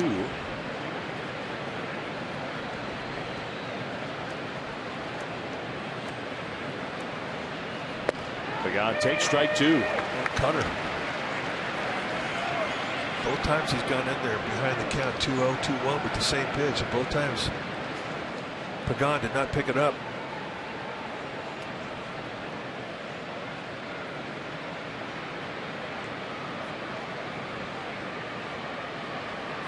Duno shakes. I think he wants to throw a breaking ball here. He tries one and missed badly with it. So count full, and look who's on deck.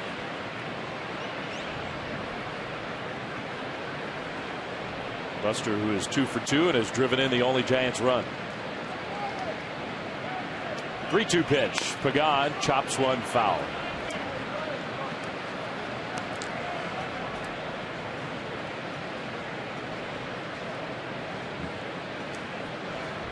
Big pitch here. Duno trying to put up a shutdown inning after the Astros tied it up in the 4th.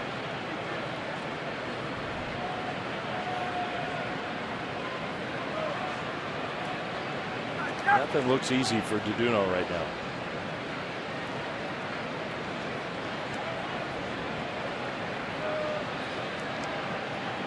(3-2). Pagan drives one to right center field into the gap, and this one is going to go a long way. In fact, it's going to start to climb the hill. Pagan can fly, heading to third, and finally the stop sign from Roberto Kelly. A leadoff triple for Pagan, and he was thinking about coming all the way home. Well, Jonathan Villar, the shortstop, takes the cutoff. I mean, they completely misplay the defense here. They shade everybody the opposite gap. And Pagan finds right center field. And once it gets past the center fielder in center, you got a long way to go. 436 of the fence out there to Tal Hill. And only the reputation of Villar, the shortstop, prevented Roberto Kelly from challenging on what would have been an inside the park home run try. So here's Posey, great chance to put the Giants back ahead, and he swings through that first pitch curveball. And he was looking for it too. He was. But with nobody out, I mean, there's no real reason to risk. You've got your big RBIs coming up. Astros will give Posey the RBI. They're playing the middle infield back. So great chance here for Buster. That slider is high. Still nobody actually throwing in the bullpen, although there are about 10 guys doing stretching and calisthenics and whatever.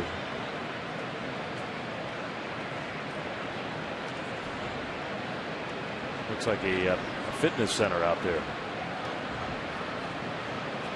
Way outside.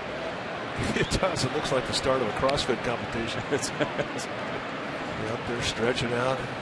One thing you see in bullpens a lot now is the bands. Yeah. The guys will go out and start getting stretched out. I mean, the guys know where they are. They know who the middle relievers are, who the short relievers are. At any given time during the point of a ball game, guys know who to get up, start stretched out, heat up a soup bone. Posey takes strike 2, fastball. It changes movement on that pitch. That's a two-seamer. Surprised him.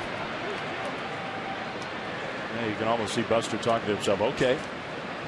Well, I mean, you don't play a team very often. I mean, you're relying on a scout report. You can get surprised in that batter's box, especially with movement on a fastball. 2-2. Posey fights one off foul. He did well to get the bat on that ball. That's a good pitch right there. Well, now after all the triceps exercises and the jumping jacks, and Will Harris is actually throwing. Their bullpen's been good this year. It's really the reason why they have the record that they have. Bullpen's been outstanding. There's no shame in being second best to the Royals. We know that bullpen. Ooh. 2-2, way inside, almost hit him. That slider got away. He is all over the map, this guy. Well, he is. He's not easy to catch. You can imagine what Jason Castro's thinking with the runner at third base. You set up outside, this thing comes inside. I mean, he should have caught that one. That ball wasn't that wild, but the fact that it was on the opposite side of the plate still let you know that Castro can't be too comfortable back there. Well, a spot where even just a ground ball gets a run home and puts the Giants ahead. Runner at third, nobody out, 3-2, and Posey does better than a ground ball. He crunches one, and it's up onto the tracks and ricochets below. Buster Posey goes deep. It's 3-1 Giants.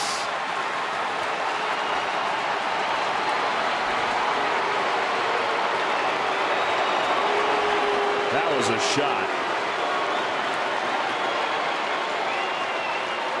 If you think back about how the at-bat started, Deduno opened up the at-bat with a curveball, and Posey swung through it. Castro called another pitch. Deduno wanted that breaking ball, and here he just flat out hangs it right at the letters, and Posey says, "Thank you." No doubt about her. And he might be thinking, man, I'd like to play a lot of games in this park. Maxwell, ground ball, out number 1.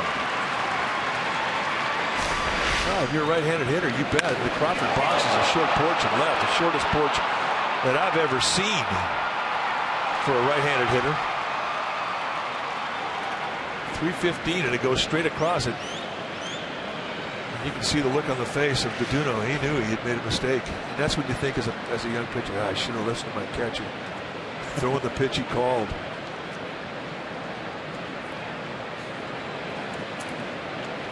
Well, here's Belt.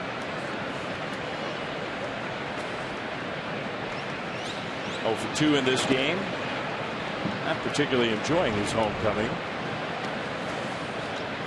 He's got swing and miss-itis right now. He can get into those funks.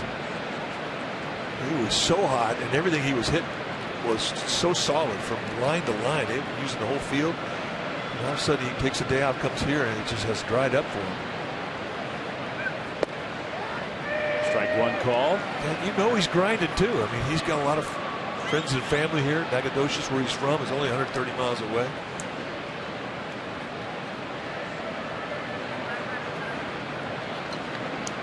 You've been practicing saying Nacogdoches. I think I screw it up every time I say it.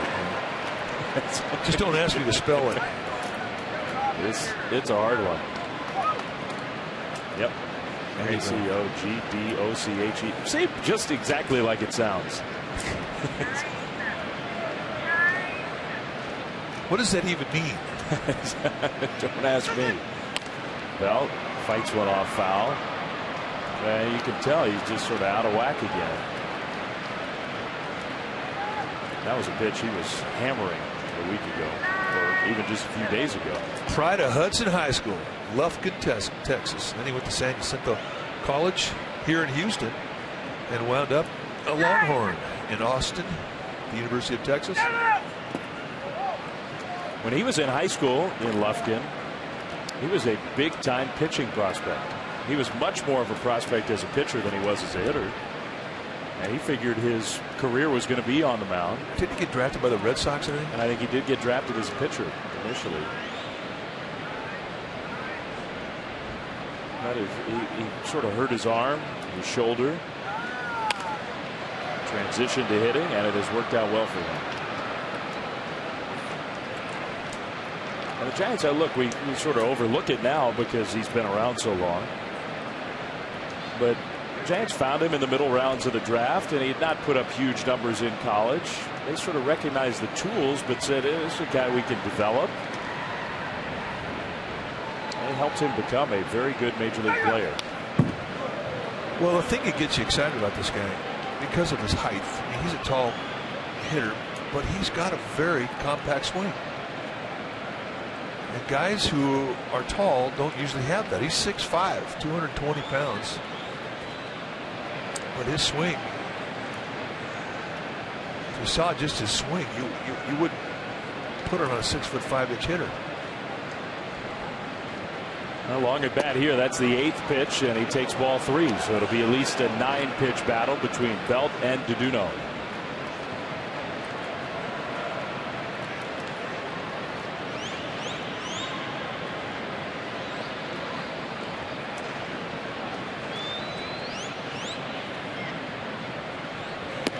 Strikes out swinging. That might have been ball 4.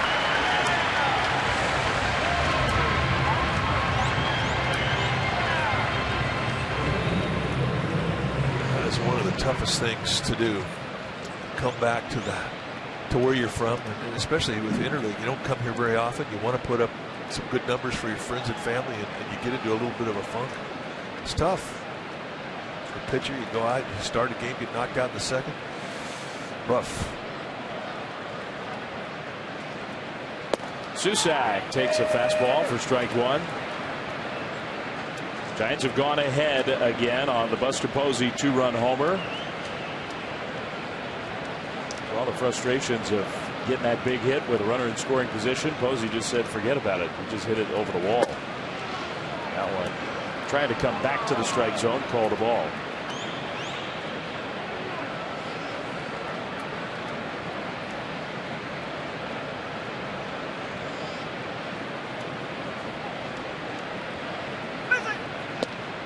Curveball, strike two.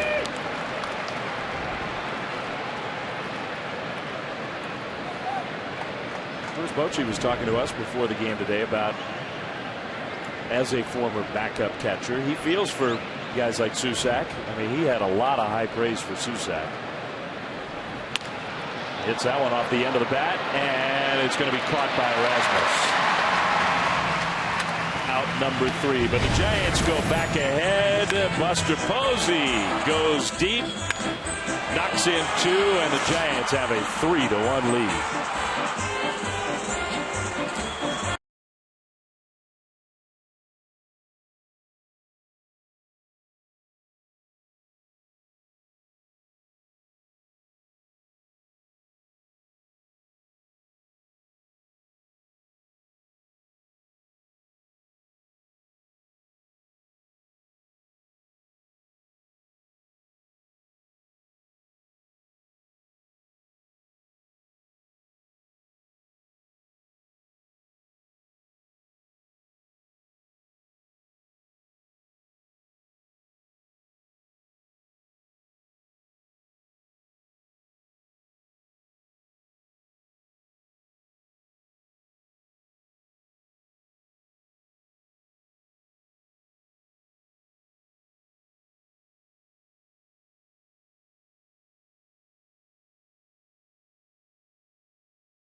Remember Monty Urban. He said, I played with Willie Mays and I played against Hank Aaron. They were tremendous players, but they were no Josh Gibson.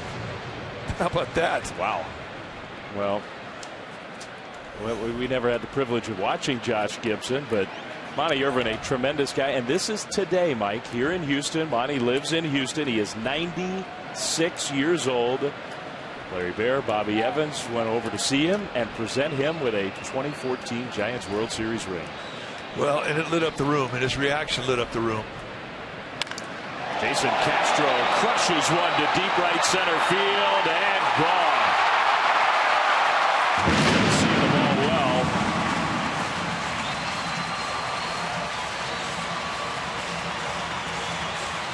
That was a quick answer from the Astros, back to a 1-run lead. Well, and also, if you think back to when it was a 2-0 count against Evan Gattis with 2 on, it was a reason why Hudson went after him so hard to end the inning. Indeed, it was a good thing because Jason Castro's seen him well. Here's a first pitch challenge fastball, and he just jumps on it.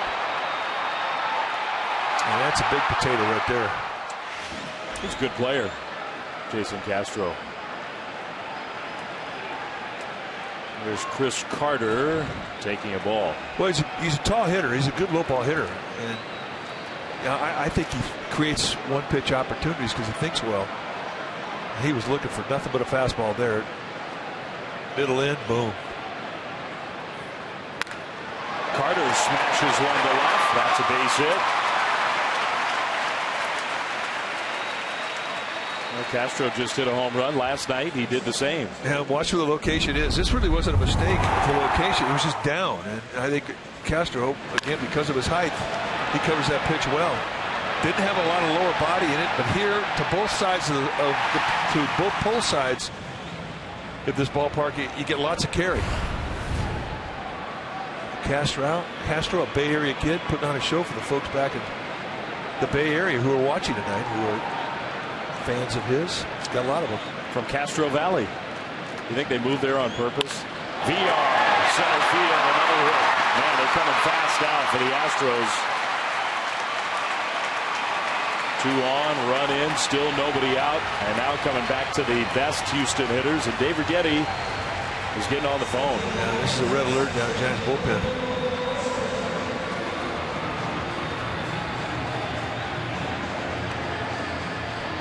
Well, for Tim Hudson, first 3 innings were not quite perfect, but almost.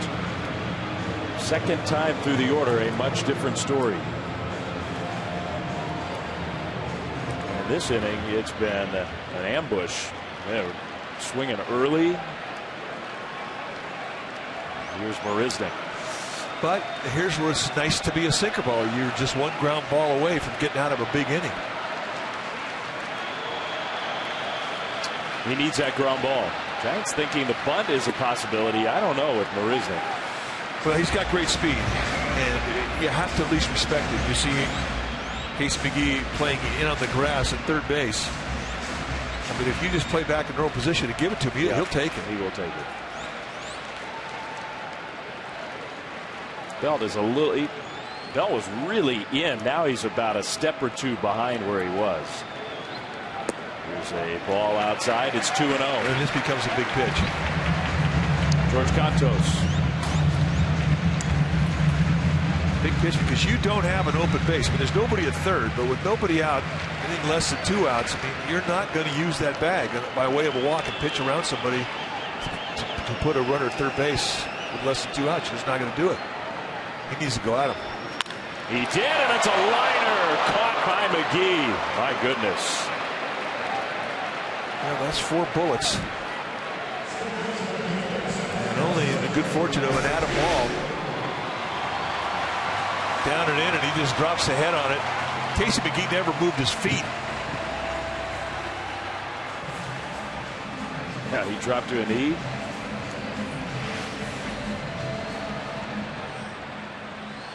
Trying to have a quick reaction time playing in. That one got on him in a hurry. Well, it doesn't get any easier. Here's Altuve, one of the best hitters in the American League. Another very aggressive hitter, ball 1. And here's where you try and take advantage of it early in the count. You know the guy likes to swing it. He's very difficult to walk. You throw something down below his knees, let you move it, take it below the strike zone, and hope he hits it on the ground at somebody. Not an easy guy to double out. He's got outstanding speed. But let his aggressiveness work against him here. At least the first couple pitches in this sequence. Hudson's 1-0 is hit foul, and that was some aggressiveness. That one was riding way in on Altuve, almost like it was going to hit him. Keep it off the strike zone, out of the strike zone. Set up inside it, plants this right where he wants it. I mean, that thing ran right up his bat, up his hands. Not an easy guy to jam either. He's only 5'7". He's as compact a swing as there is in the game. I don't even know if he's that big. Yeah, usually guys say they're 5'7", they're 5'5". It's Susak and the Crouch isn't that much shorter, but a very good hitter. Tying run at second, and a curveball just misses in. Yeah, he may be 5'7" with a brand new pair of spikes on, standing on concrete. Yeah.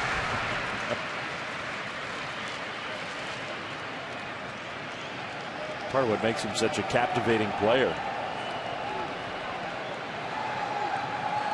Hudson trying to get through this jam. 1 run in, 2 on, 1 out. Altuve takes ball 3. Now here's an exception to the rule. don't want to usually walk a guy when you have an open base like they have here with an open third. But when you have a guy on deck like, no, it's not Springer, I beg your pardon. Valbuena. It's Valbuena, and he's much more of a contact guy than Springer. So you need to get after Altuve here. We saw Javier Lopez has joined Cantos. Who knows? 3-1 pitch. Altuve on the ground to third. McGee for one across the diamond. Double play. Big pitch and big moment in this game. Hudson keeps the Giants ahead 3-2.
Park back home, and your special event package will include a ticket to the game as the Giants take on the Dodgers and a Travis Ishikawa bobblehead with a sound chip that has John Miller's call of Travis's historic NLCS home run. And it's a great call. Reminder, you want to receive the Ishikawa bobblehead, you need to purchase the Japanese Night special event ticket. Go to sfgiants.com/special events. Well, Tim Hudson gets back in the dugout with the Giants still in the lead. Astros make a pitching change when it's time for a change. Think Speedy, oil change, and auto service. Your oil change tune-up and repair experts. It's Will Harris. 13th time that he's coming in. He's been fantastic. 8 hitters allowed in 16 innings. Big reason why their bullpen's been so good. He's not a guy that overpowers you. He's got a real high three-quarter release. He's right around 90 with his velocity, and he'll even throw lesser velocity depending on the grip, but he's very consistent to the corners. Got a nice little cutter, a curveball, a changeup, and he'll throw all 4 of those any count.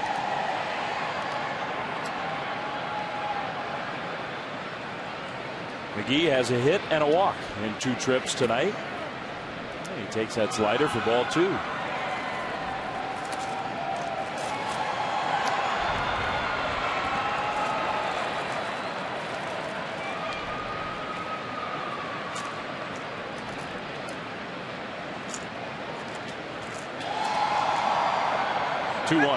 McGee on the ground.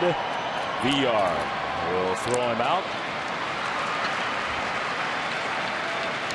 1 out for Brandon Crawford.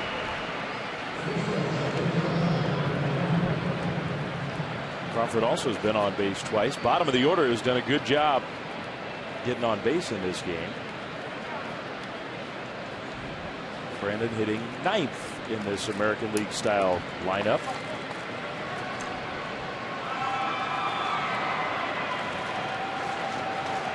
Not your everyday 9th place hitter. He is having a very good offensive year.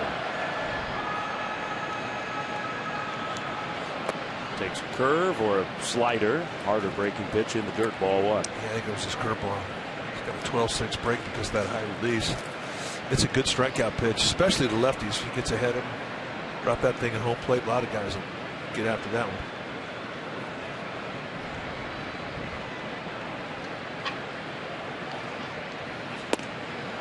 one. Inside with a fastball. So Crawford is ahead of the count 2-0.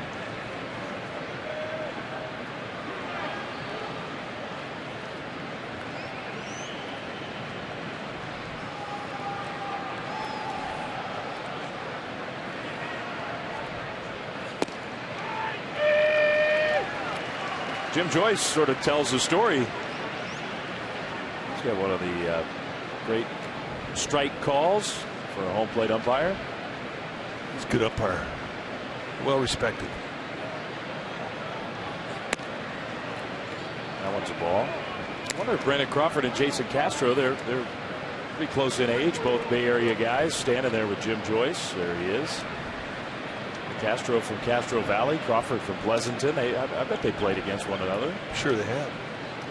They're both in Pac-12. One guy. Castro went to Stanford. Crawford, UCLA. And you definitely pay attention to guys that come out of your conference. How far they go in professional baseball, how they do when they get to the big leagues. Full count here to Brandon. Crawford rips one foul. I'm thinking Will Harris thought that was a mistaken location. That was a fastball right above the hands.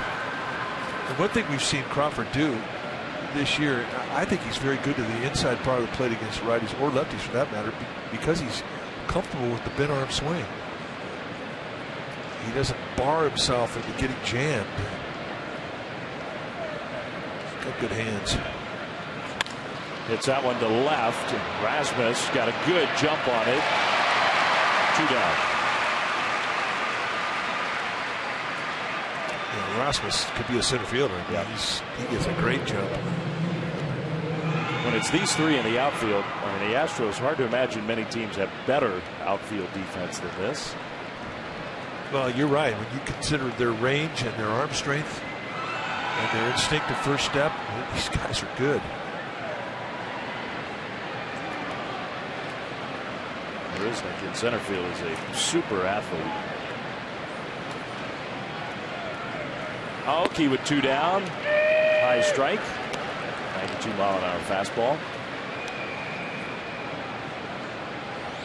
Giants have not been retired in order yet in this game. Will Harris has a chance to do it here.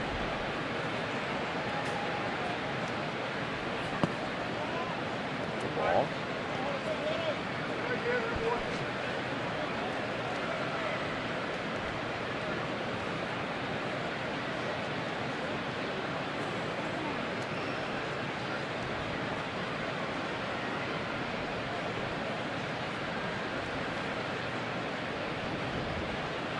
Aoki chops that one and right over the head of the third baseman Valbuena. That's a hit. That's a fang is what that is. Right off the plate. But you know that'll tell you how hard it is out front. Looks like it hits right around the chalk line, and I don't know if they tore that area up as much as they did right out in front of home plate, but it was a lot harder than any bounce we've seen so far tonight. It hit a hard spot.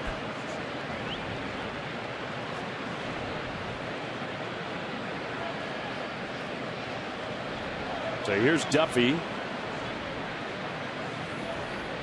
Runner at first and a threat to go. Aoki not going on the first pitch. Duffy maybe taking a pitch just to see if he wanted to run. See where this ball bounces and how hard it is out there. But you know, you think about it. The Astros have everything to do with the way that the infield is manicured prior to a game. With Hudson thrown a sinker ball, you're going to make it really hard out in front of home plate. If it was your guy who had the sinker baller, you'd make it nice and soft. Strike 2 off the foul ball. But the idea being that you, the Astros, if you're going to face a sinker ball, you're going to hit a lot of balls on the ground. You want that high first hop, like you just saw that with Aoki. I mean, you wouldn't call it gamemanship in a way, simply because every home team has the ability to manicure their field and create an advantage, which is clearly one that gets done around baseball every day. Their starting pitcher Oberholzer, is a fly ball strikeout guy. So he wouldn't mind having a real hard, packed surface out in front of home plate. He's not going to give up many ground balls. But Aoki just took advantage of that hard spot. That was a groundskeeper base hit. He's got 9 steals. He's been caught 3 times. It's the kind of spot where you'd figure if he could get a jump, you would think he might try. I think a leadoff guy, this is like automatic. You should go. Well, let's see. He does go. Check swing. I say check swing, almost sort of like a half swing foul. This one caught a piece of Castro too. Fouled off, went to his foot. You see Jim Joyce. He's walking out there talking to Will Harris for one reason: to give Castro a chance to get a little feeling back in his foot. Umpires and catchers, they try to take care of each other. Well, they're brothers of the mask. They've all been hit, but watch the right foot, I believe, is where Castro gets it. Well, it's in the knee. Ow. And as he let out a yelp, Jim Joyce started taking the slow walk out to the mound.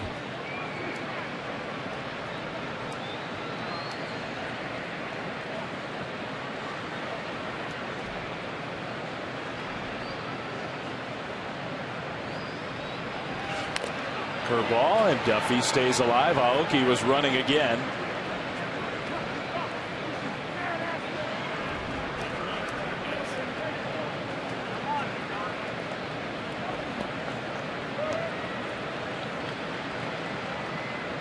Well, we'll see Billy Hamilton starting tomorrow night. The leader, we just saw D. Gordon, second in the National League in steals, but Aoki in the top 5. Giants are not a team that has done much running. He's been the guy. Although the guy at the plate, Duffy, tonight has a stolen base. He looks so discouraged that they would even think about making a pickoff throw. Aoki is a character. He's fun to be around. I agree. He's not going this time. It's ball 2.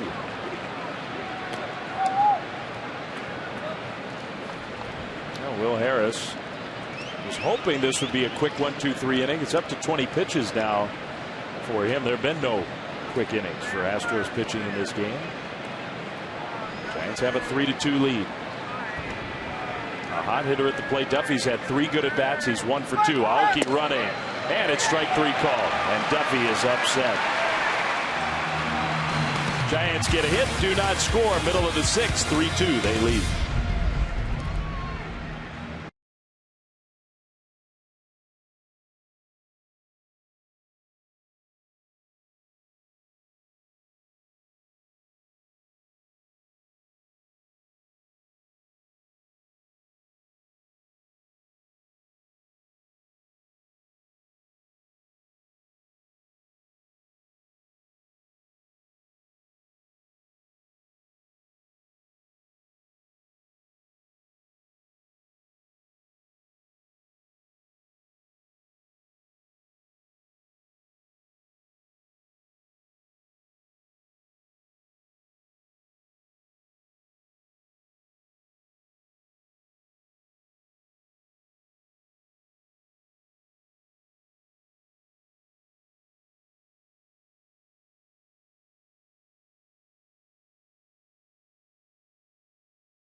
is brought to you by Heffernan Insurance Brokers. Insurance and financial services for you and your business. Visit hefins.com and by Xfinity, home of the most live sports. Well, it's been a very tightly played game, much different than last night. Giants have a 3-2 lead, bottom of the sixth, and Hudson, at least for another hitter, is in this game. He was on the brink in the fifth, but he got the Giants out of a big-time jam. Astros cut the lead down to 3-2. Valbuena, third-place hitter, takes a curveball high. Giants have Javier Lopez still up in the bullpen. George Cantos was getting loose.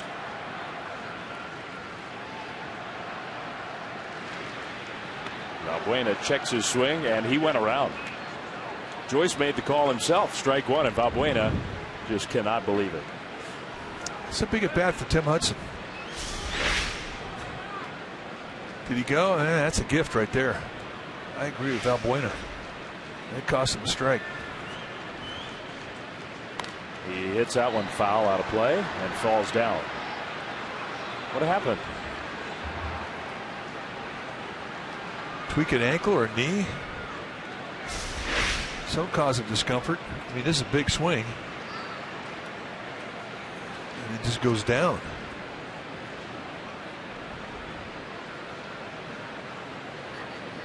Rolled his right ankle a little bit.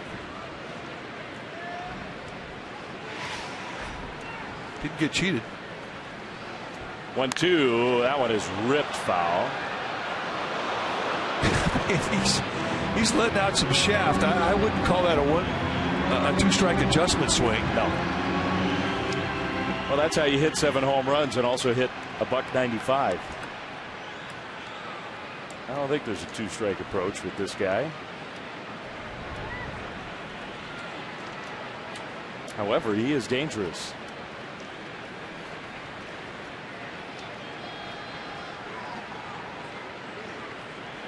That one is hit to right field and well hit.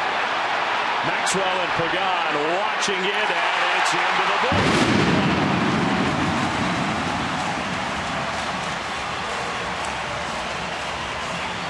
He's dangerous. That ties the game at 3. And that was a two-strike swing.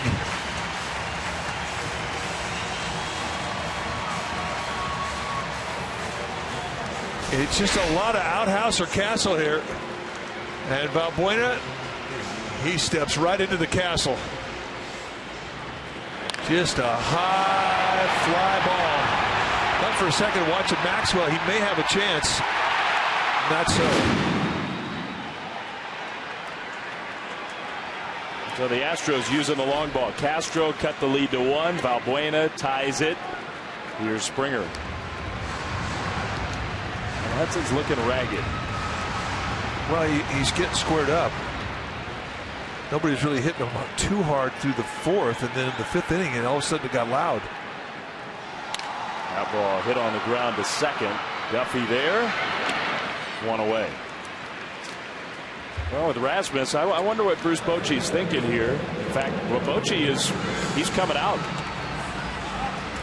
Rasmus's at-bats have just been too good against Hudson. The way the ball carries here, the threat of the home run, Rasmus's power, I don't think Bochy wants to take the chance.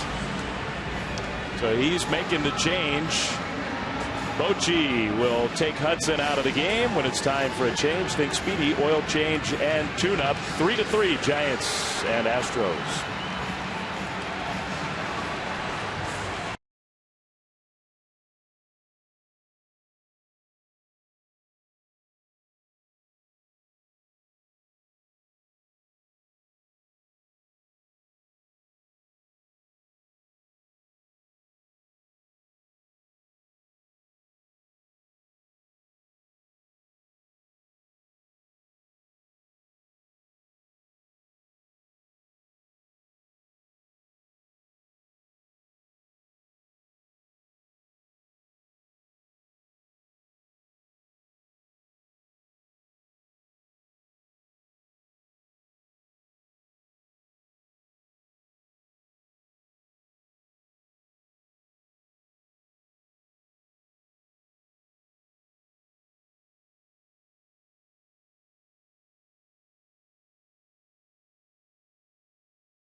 Francisco Giants and may not be reproduced or retransmitted in any form, and the accounts and descriptions of this game may not be disseminated without the express written consent of San Francisco Baseball Associates, LLC.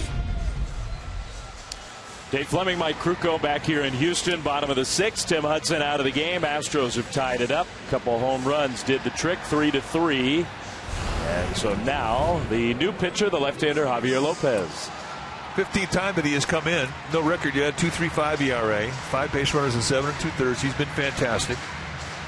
I'll give you an example of what type of manager Bruce Bochy is and little things that he does. Before this inning started, he went to Tim Hudson and he said, "You're going to face the 2 right-handers, and no matter what, I'm bringing in Javier Lopez to face Kobe Rasmussen."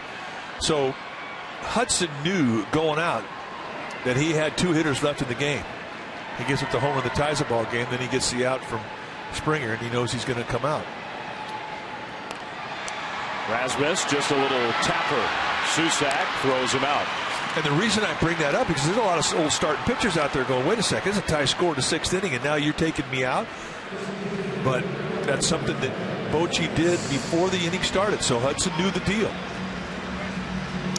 And probably Javier Lopez knew the deal.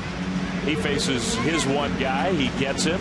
Hudson's still thinking about that home run ball, I think.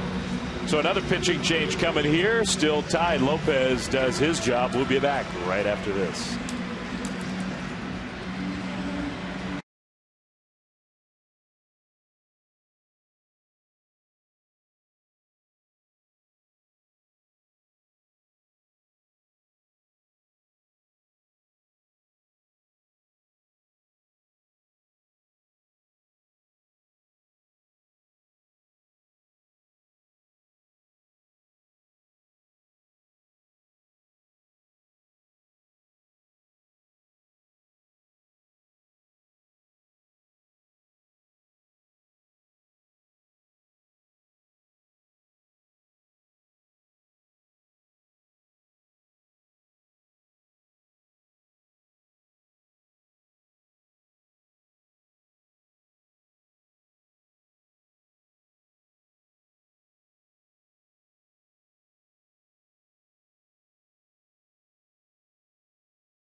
Tim Lincecum on the hill taking on right-hander Johnny Cueto. It'll be on at 4 o'clock, and pregame live starts at 3:30. You'll see it right here in Comcast Sportsnet Bay Area. The home of your world champion Giants is right here on Comcast Sportsnet. 3-3 is the score. Javier Lopez throws 2 pitches, gets it out. He comes out. New pitcher, the right-hander George Cantos. Take a look at the year that Cantos is having, which has been outstanding. 1-0 with a 1.42 ERA, 18 base runners allowed, 19 innings. That's fantastic. 3-to-1 strikeout walk ratio. And look at the right-handers hitting 204, lefties hitting 200. And perhaps the biggest statistic on this is what lefties are hitting against him this year, 200. And that has not been the case earlier in his career. This year he's got new weapons. And a changeup that he's throwing now. He's got a 2-seam fastball and a cutter that he's added. He really has done a great job. Gaddis, who's got the enormous power, but a very free swinger, hitting $175, but he's got 6 home runs. Seems like we say that about a lot of these Astros hitters. Big power, a lot of strikeouts, not a high batting average. Well, they had 5 guys in the lineup that had batting averages under 200 at the start of the game. Gaddis being one of them. He swings and misses. But they're dangerous. Yeah. So you face a guy 4 times, strike him out 3 times, and that one time he takes you deep, you lose 1-0. Who wins the night? Well, the guy that hits the home run does. He didn't care about the 3 strikeouts. And that's kind of the philosophy with a lot of these hitters for the Astros. And they lead the American League in home runs. He chased there. You watch this guy. We did watch him take batting practice today. You would never want to throw a pitch to him. I mean, it's just one after another up onto the railroad tracks. It's astonishing. Oh, yeah, this guy's got to be in the home run derby. He has to be. In Cincinnati this year, he'd hit him Lord knows where. That's a pretty good slider from Contos. Well, this year's home run derby prior to the All-Star game is going to be sensational because of the ballpark. Yeah. That ballpark is probably the liveliest ballpark in the National League. If I'm a power hitter, I'm raising my, I'll participate. I'd like to be there. Yeah, count me in. I'll make room for my schedule. 1-2 to Gaddis. Contos. A opposite field hit right off the end of the bat on a good pitch. Gaddis will hold it first. Maxwell then drops the ball. And Gaddis takes off. What in the world was that? The ball just slipped out of his hands. And unfortunately for Justin Maxwell, that's going to be charged as an error.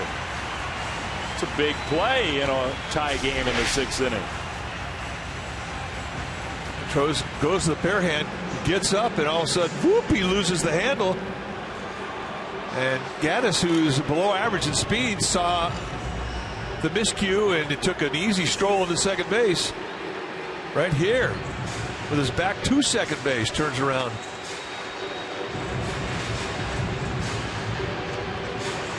So it is a hit and an error.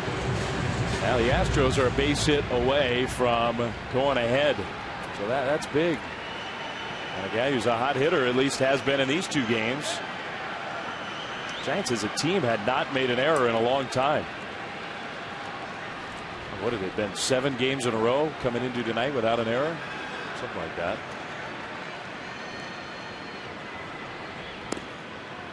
Contos misses away, ball 1. And it's not to say that Contos can't get the left-hander, but it also, you get the matchup here where Castro, left-handed hitter, against the righty Contos. Where a base hit could put Houston ahead.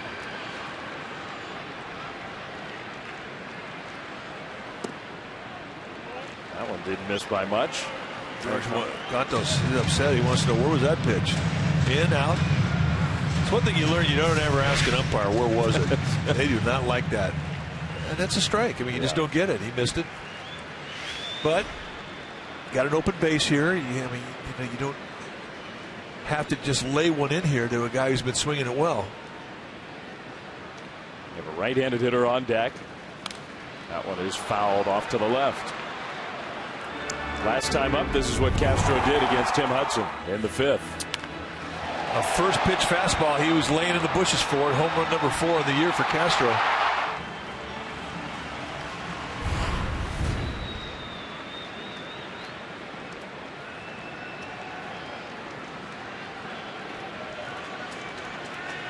Again, I think your point is a good one. It's a tie game in the 6th inning. Open base, right-handed hitter on deck. 2-1. Well, he challenged him, swing and a miss. And I think that's where you have to challenge him. I think you have to climb the ladder on him.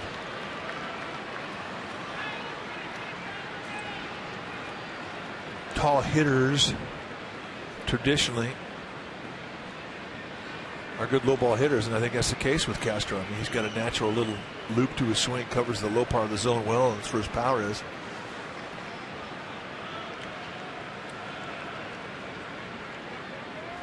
Two and two. The pitch. Castro strikes out swinging.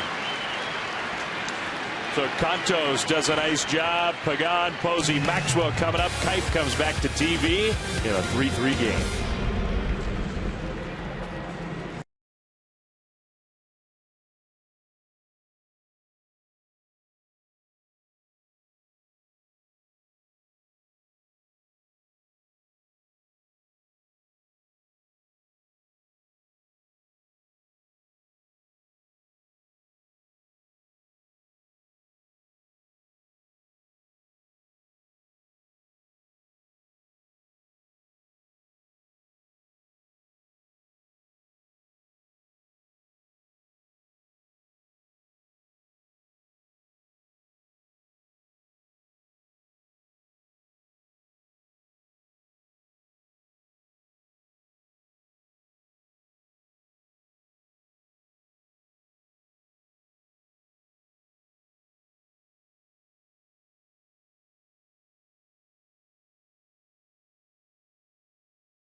Toyota dealer. For the Giants, 3 runs on 9 hits, 1 error. The Astros, 3 runs on 7 hits and no errors. Tim Hudson gave up the 3, a couple of solo shots. Second one tied the score. Brett Oberholzer had to leave the ball game with a blister early in the game. Buster Posey, 5th home run. He's 3 for 3. He's got 3 RBIs on the night. And that's our Toyota game summary, brought to you by your local Toyota dealer. Pitching change now for the Astros. When it's time for a change, think Speedy Oil Change and Auto Service, your oil change, tune-up, and repair experts. It's going to be Pat Neshek, 15th time he is coming in, 3-0 with a 3.65 ERA. 13 strikeouts, no walks this year so far for Neshek. 12 1/3 innings. It is all tied up, 3-3. Top of the 7th here again, Dwayne Kuiper. All right, Mike, and it'll be Angel Pagan to lead things off. So we got a new ball game. And Neshek to Pagan, and there's a pitch wide, 1 ball and no strikes. A lot of funkiness from Neshek in his delivery. It's a sidearm with herky jerk on it, and he can throw some velocity from that angle. He'll go mid-90s at times, but always with a lot of sink. He's got a hard slider. That's his breaking ball and a changeup. You might remember Neshek last year with the Cardinals was the guy that gave up the home run to Michael Morse in Game 5 of the NLCS that tied the score. Hit into center field, but it's right at Marisnik, and he'll put it away. And that'll bring up Posey, which, by the way, we thought was impossible because the Giants barely made contact against Neshek during the regular season. So true. We were so impressed with his season. He made the All-Star team last year. Yes, he did.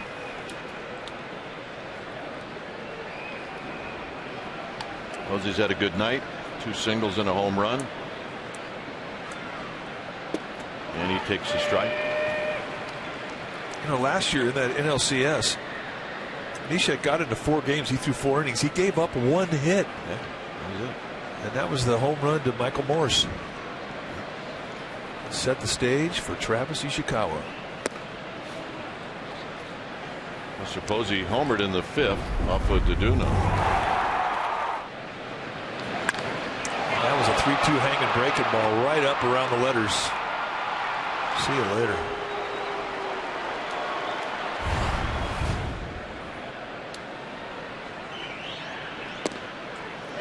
One and two, not a buster.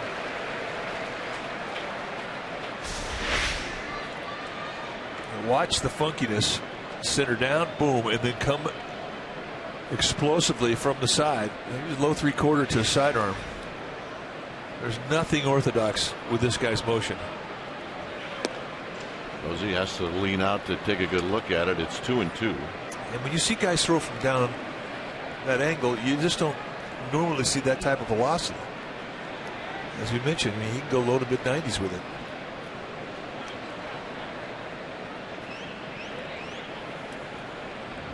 Maxwell on deck. Posey reaches out but holds the bat back. It's 3-2.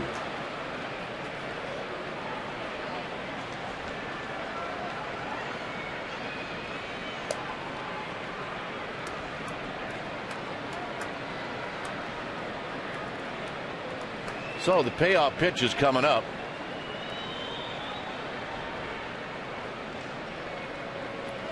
Posey wraps it on the ground to third. Balbuena is there. Posey's out. 2 down. And here's Maxwell.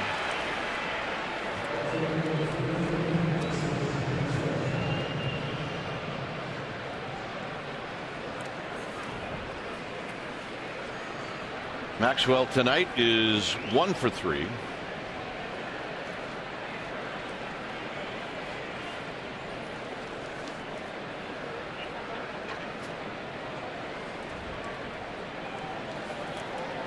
So Maxwell at the plate with nobody on and 2 outs, and he pops this one back and out of play. And I think Maxwell thought he had a pretty good pitch to hit.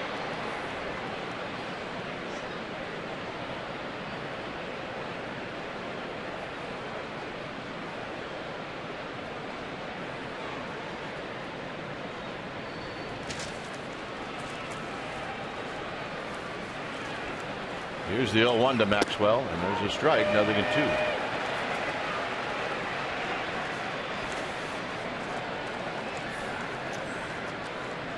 Just the way that he took those pitches, I don't think he's seen them all that well.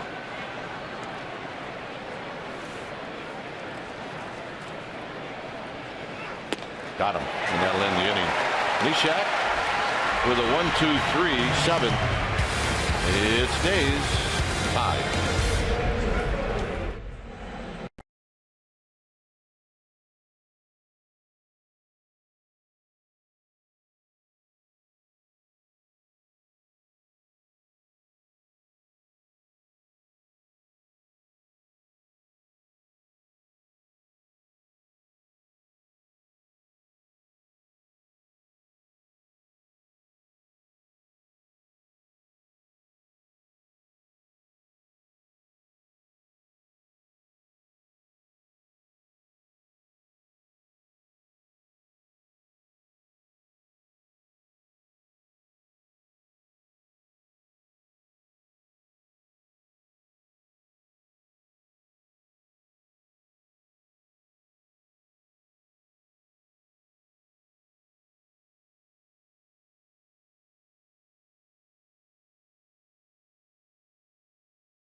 Is celebrating all of 13 years. You can watch every out-of-market game live or on demand in True HD and over 500 mobile and connected devices. Visit MLB.tv for details. So we've got a 3-3 game as we head to the Astros half of the 7th inning. Cantos, who got the last out. Castro will be facing Chris Carter.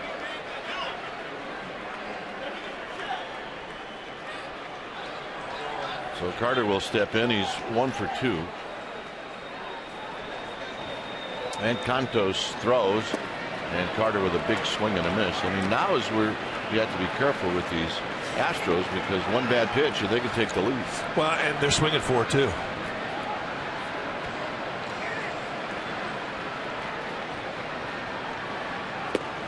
Strike, and it's 0-2. I mean, you know the deal coming in here with this Astros team. I mean, they are going to try and swing for the fences, especially late in the ball game in a tie score. Low and away to Carter. It's 1 ball and 2 strikes.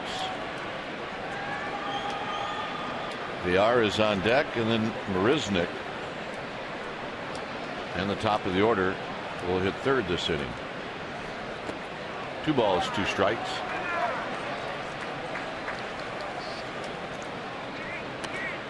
See, home runs, they are second in the major leagues.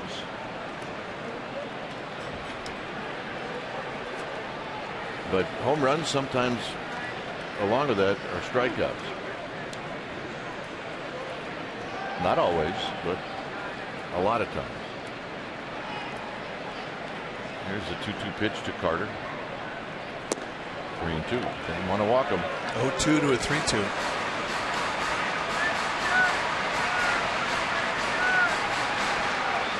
PR on deck.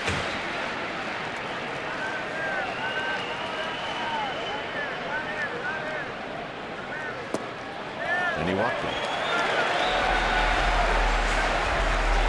Close, but no cigar.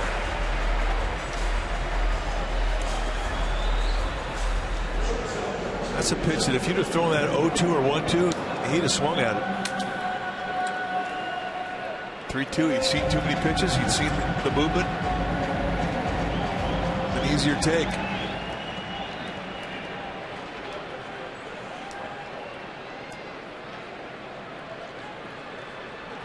So here's VR, who may very well be asked to lay down a bunt.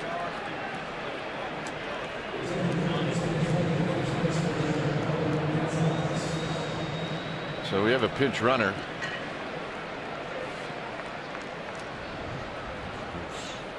Marwin Gonzalez, who's going to pinch run.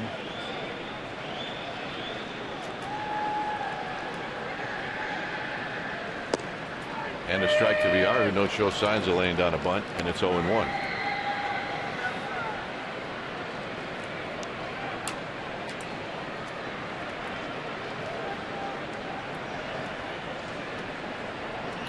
VR with a base hit in the 5th. He's 1 for 2.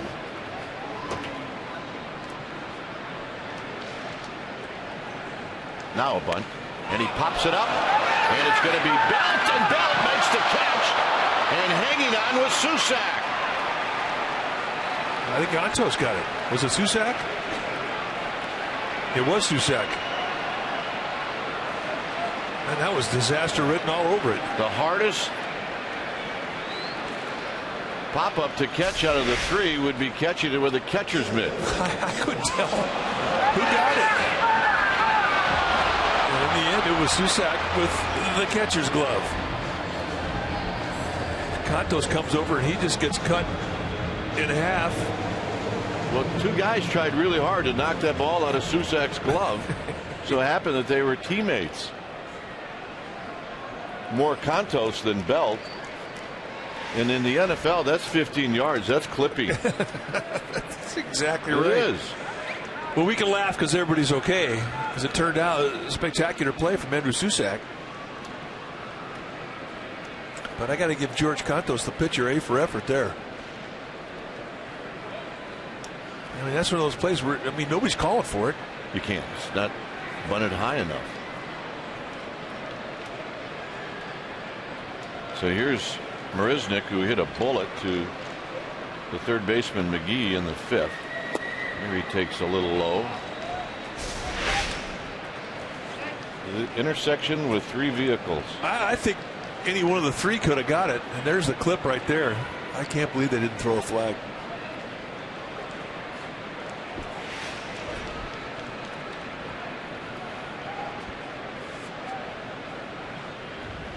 There's a strike to Marisnick. He's 0 for 3.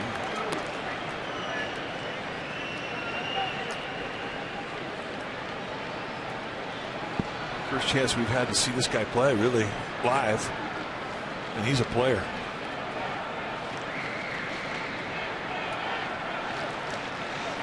Gonzalez started to go, put on the brakes, and this is rolled foul. I have no idea what Gonzalez was doing. I'm not sure he does either. Hey, this is his moment. He's a pinch runner. Come on. When you're a bench player in the American League, you don't get the action like you get in the National League.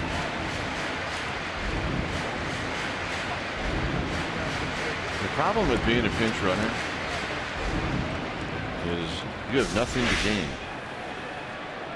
Check out this. I'm going. No, I'm not. You're breaking in a new pair of shoes.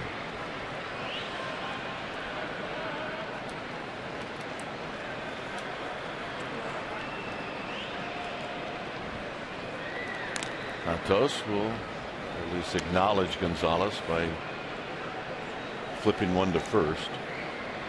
It's a 3-3 ball game here in the 7th.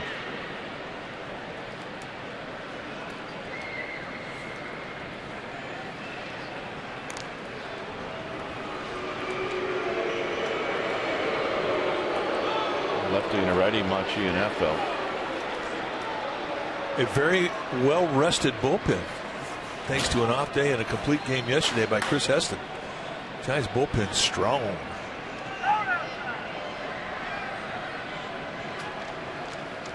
Got him. Now that's where he wants to get you. He wants to get you to that 2-strike count where he can drop that slider of his on you. And it's always been a swing and miss strikeout to righties and lefties.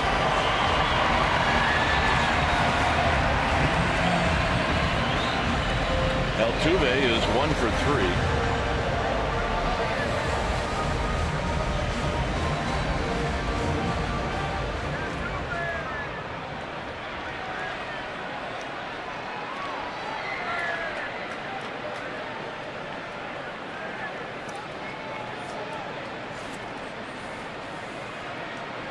So here's Altuve and another toss to first.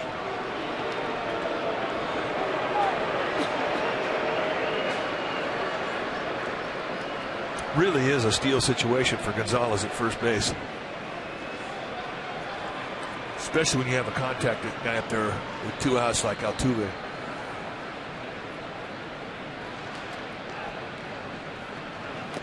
And he tried to bunt his way on, and it's fouled. Well, the Giants had Casey McGee playing back. They were giving him the bunt. And Altuve saw it. Not the easiest pitch to bunt, the one across or above your letters.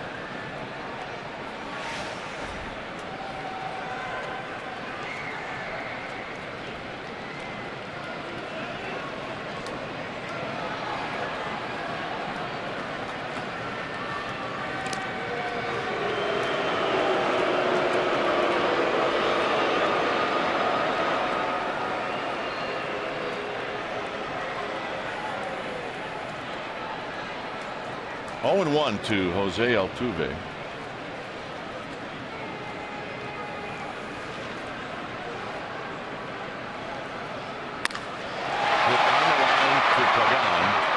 And that'll end the inning.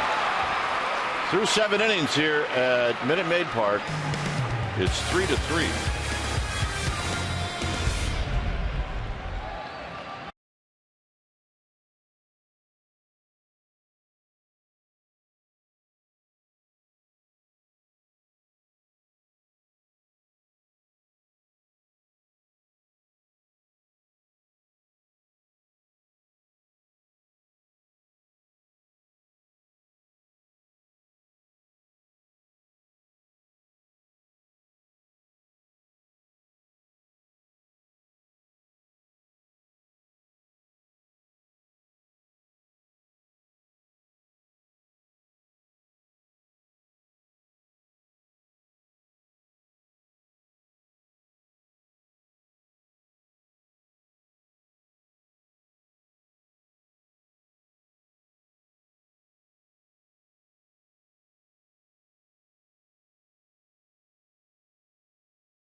Game live, highlights, reaction analysis, it's all coming up after the game. It's a 3-3 ball game. It's time for a change. Think Speedy Oil Change and Auto Service, your oil change, tune-up and repair experts. New pitcher now for the Astros is going to be the sinker baller Chad Qualls, 0-2 with a 3.97 ERA. At times he has been the closer on this team when Luke Gregerson took a leave of absence. 15 strikeouts, 11 1/3. Basically a 3-pitch guy. Fastball slider split. Here's Belt, and Belt fouls it back as Qualls goes right at him with a fastball. The overshift is on for Belt. Only one defensive player on the left side, and that's Valbuena, as Marwin Gonzalez is now at first.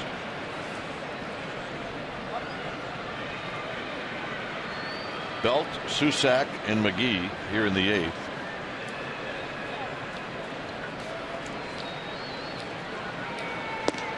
And it's 0-2. I think they've got a hole out there of opportunity, and they're pounding the outside part of the plate at the Belt.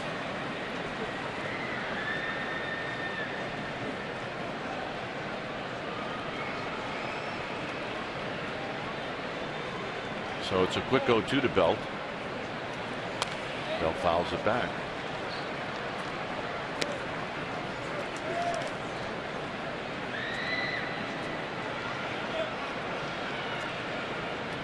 Qualls in 11 1/3. He's given up 1 home run. Not an easy guy to get airborne because of the sink that he has on his fastball.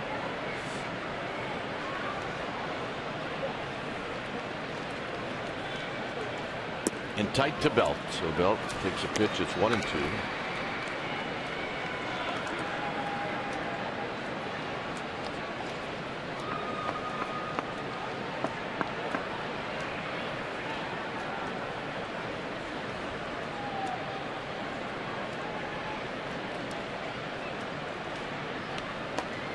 Belt on the ground the other way, and right there is Bueno, and he flat out kicks it.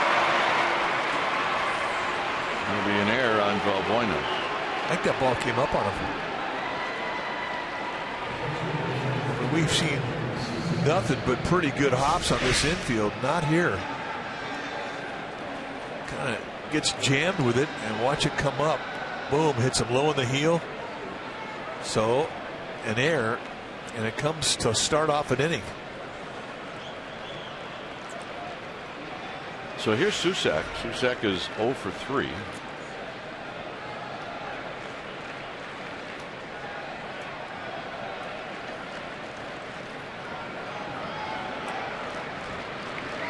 Susac pops it up.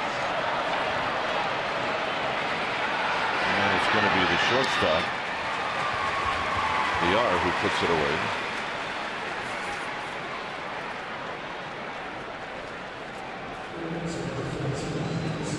So here's McGee.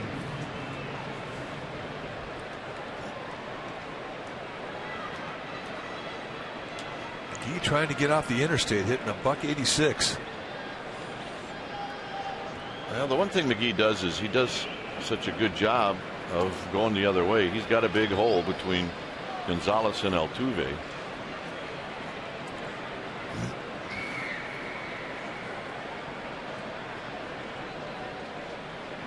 And he fouls it off the backstop. It might have been going that way. That's your first pitch breaking ball in the outside corner.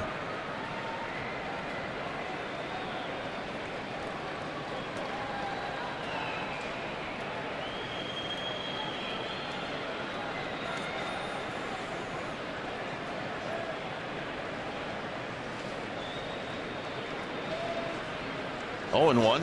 Belt goes, swing and a miss, throw down to second, and they got him.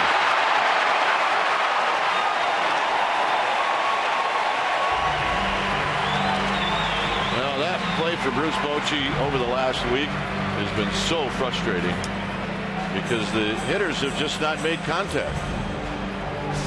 And you have to make contact. Well, remember now, Qualls is a sinker baller. He's going to put the ball on the ground. Bochy trying to stay out of the double play. Got a guy up there he's thinking it's a contact hitter, and the ball just absolutely bottoms out. McGee sits over the top of it, and it's an easy throw him out. Belt not the fastest guy. I mean, you say, why do you run him just to? Well, they're going to look at it, and it all depends upon whether Altuve actually put the tag on him or not. Wow, this becomes the play of the game then.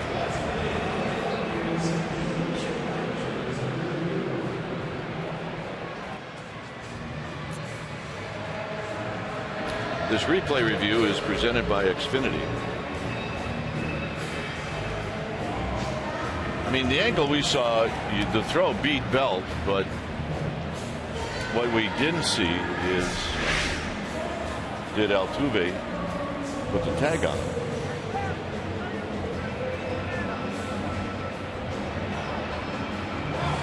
Now, if we look from there, it looks like they got him.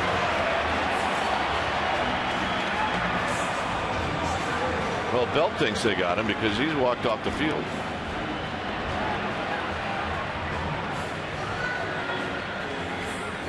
Well, from that angle right there, I can see what the guys in the clubhouse were thinking.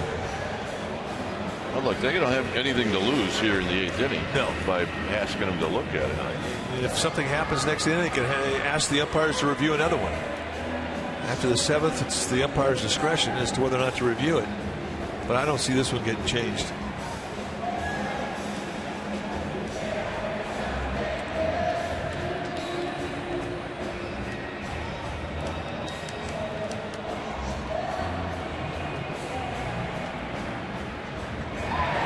they're going to call him out.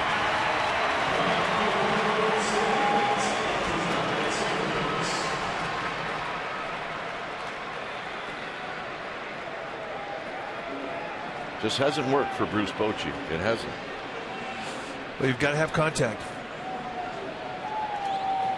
And he's doing it because he's trying to stay out of the double play with Casey McGee.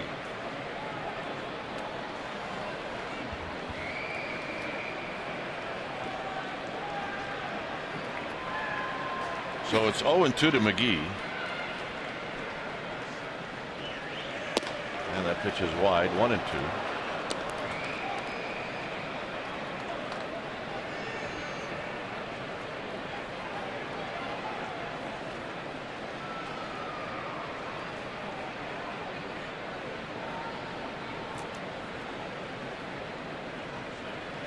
And he got him, and that'll end the inning. Bottom of the 8th coming up. It remains 3-3.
And Kipe will be talking about the game with Murphy and Mac on KBR 680, the sports leader. Well, I hope those guys are in a good mood.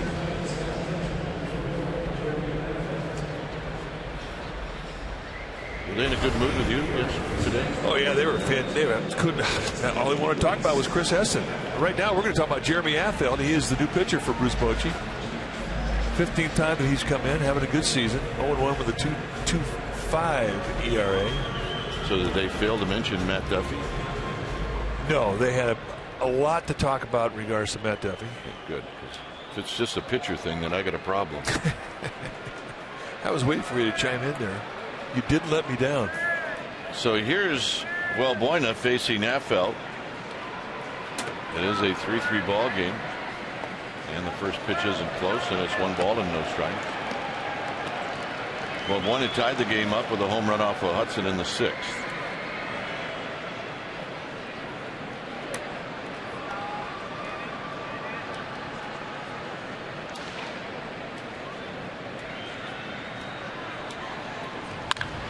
There's a shot from Del Scott. Well, it pays to be a 6'5" first baseman.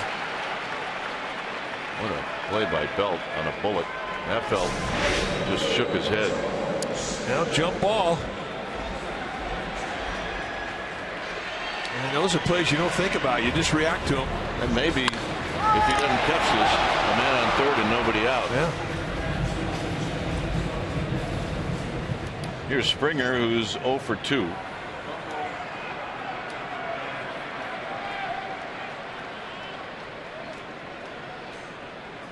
Swinging a foul off of Susac, and it's 0-1. He tried to yank that one right in the Crawford boxes in the left field.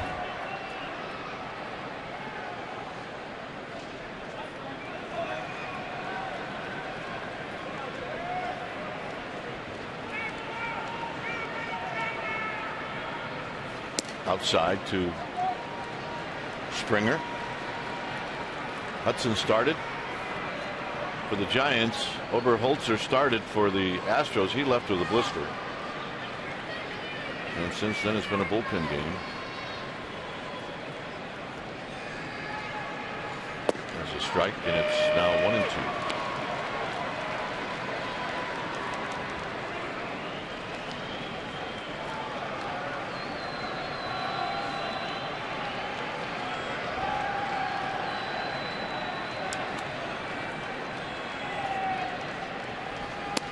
Ball wide, 2 balls, 2 strikes. NFL trying to get the feel of that breaking ball. He wants to get it before Colby Rasmus gets up.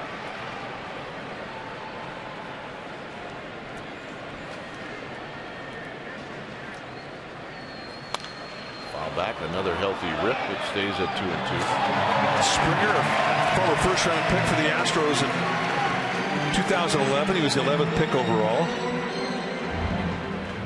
Last year, in 78 games at the big league level, he hit 20 home runs. So you can understand why the Astros are so high on this guy.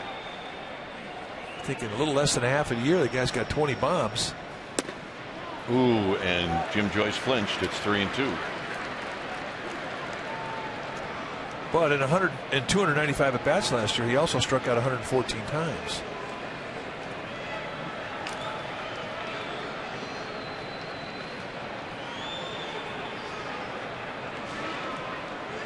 Springer steps out. 3 balls, 2 strikes.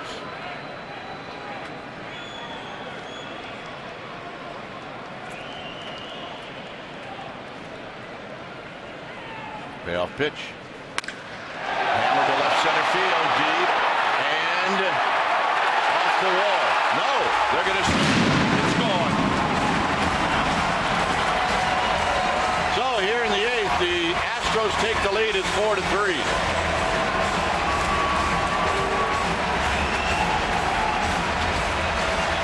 Springer, his 5th of the year.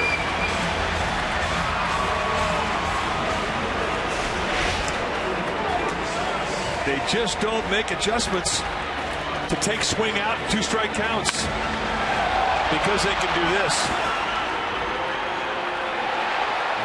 Right off the Phillips 66 sign. No doubt about it. Marvin Hudson, the second base umpire, out making the call. So here's Colby Rasmus, and he takes a strike.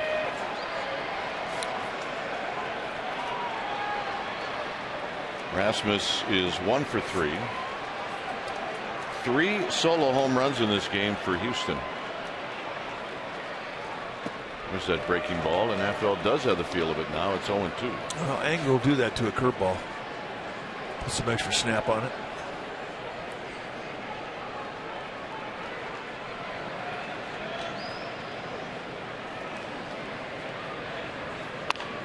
This is pulled on the ground to Belt, and Belt will make the play.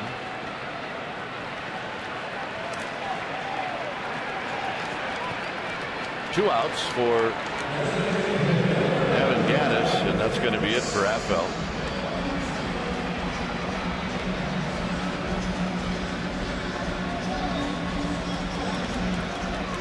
So Romo's going to come in to face Gattis. Appel gives the home run. Giants are going to go to the 9th trailing. Right now it's 4-3 Houston.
Comcast Sportsnet Bay Area. There'll be clubhouse reaction on this one and complete Warriors Game 5 coverage.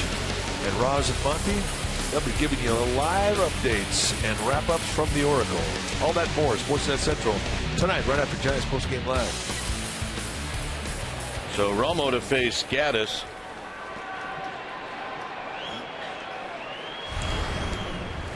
The pitcher now for the Giants will be Sergio Romo, coming in for the 15th time. 0-1 with a 3.48 ERA, 18 strikeouts in 10 1/3. That is outstanding. He's been chewing on righties, hitting a $111 off him.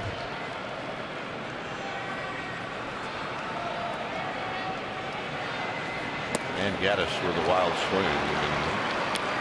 Took a swing and immediately he rubbernecked back to Jim Joyce and said, "Was that a strike?" No, it was not.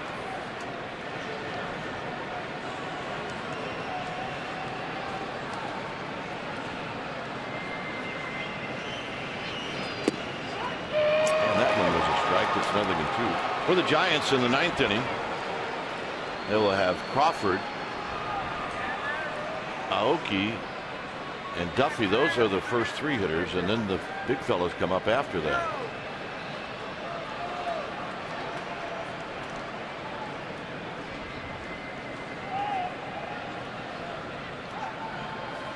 Romo throws 3 pitches, and Gaddis is gone, and that'll end the inning. Damage done. Springer's home run gives the Astros the lead. We'll go to the 9th.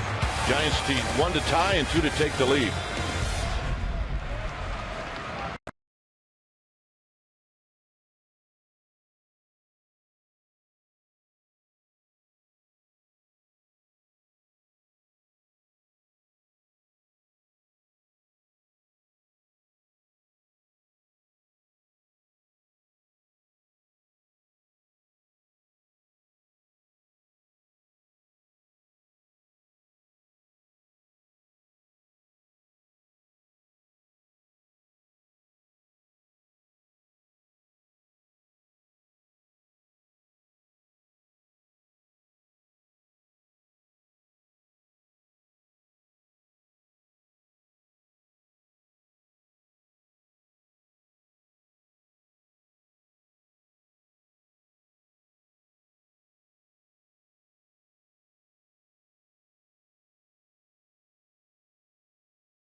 The game brought to you by Honda, and we go to the bottom of the 8th inning. A 2-strike count, just back off the disabled list from a concussion. George Springer hits his 5th home run of the year, and it gives the Astros a 1-run lead. And he is our player of the game, brought to you by Honda. New pitcher now for the Astros, an old rival, Luke Gregerson, formerly with the Padres and the A's, coming in for his 15th game. He's got 7 saves out of 8 attempts, and as he is the closer for these Astros, 11 strikeouts, 14 innings. And if you might remember that Gregerson is the guy who's got the great slider. They also throw a little 2-seam fastball and a changeup on occasion, but the slider is his bread and butter. Facing Crawford, and Crawford takes a strike. Now Crawford's 1 for 2 tonight, and off of Gregerson. Crawford doesn't have a hit, but he's walked 3 times. He's 0 for 5.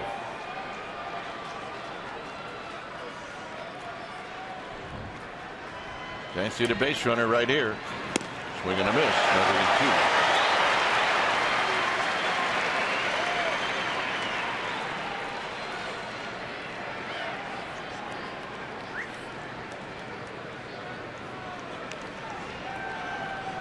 New baseball for Gregerson. Nori Aoki, and then Matt Duffy. The guy that's had the best success against Gregerson is Gregor Blanco.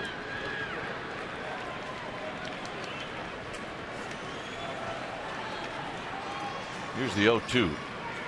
Crawford goes the other way, and he's going to have a base hit, and it gets by Rasmus. And Brandon Crawford on an 0-2 pitch is standing at second base with nobody out. Boy, second time tonight he's gone across the letters on a high pitch and a 2-strike count, gone the other way. One was against a lefty, here against Gregerson, making a rare mistake up. And Crawford making him pay for it, and they get a break here as Rasmus takes really a short route and he misjudges it. That should not happen. And you have absolutely right. But remember, they play a short set in left field, and they just paid the price for it. And it cost them 90 feet. And Crawford's in scoring position. So here's Nori Aoki, who is in this game 1 for 3, a single and a walk.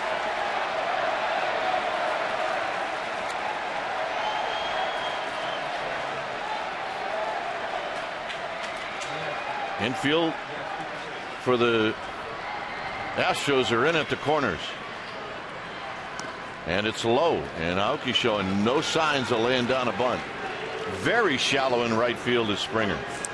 Well, the Astros right now, they're really doing a great job of holding Crawford on at second base. But in doing so, shortstop VR, he is giving up ground to the hole on the left side of the infield. And Aoki breaks down on that slider down and in. 1 ball and 1 strike. Valbuena, the third baseman, I mean, he's playing in on the cut of the grass. So, I mean, there's an opportunity on the left side of the infield. And we all know how Aoki likes to go that way. And there you see the gap. I mean, that's huge.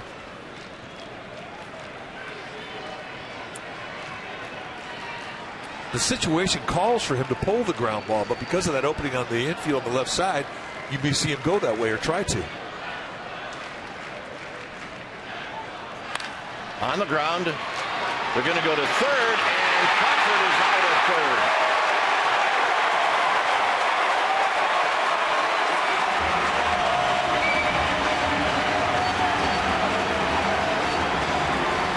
And it's only because VR was playing so shallow that Crawford was thrown out. Well, the ball is hit behind him. I mean, if you're a runner, I mean, that's go time. That's your sign to it. But where they positioned VR was right to where the ball went. And that's one time where the defensive alignment really paid off the situation. So here's Duffy now with Aoki at first.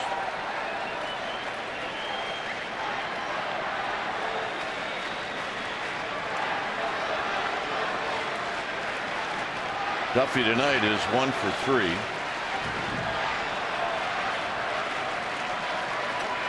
And he takes a strike, and it's 0-1. Now Duffy has never faced Gregerson before.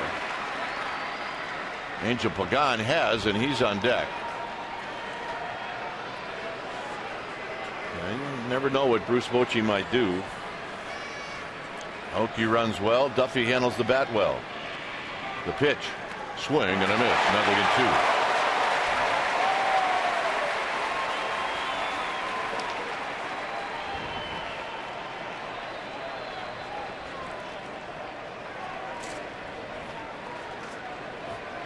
0-2. So Duffy now in the hole.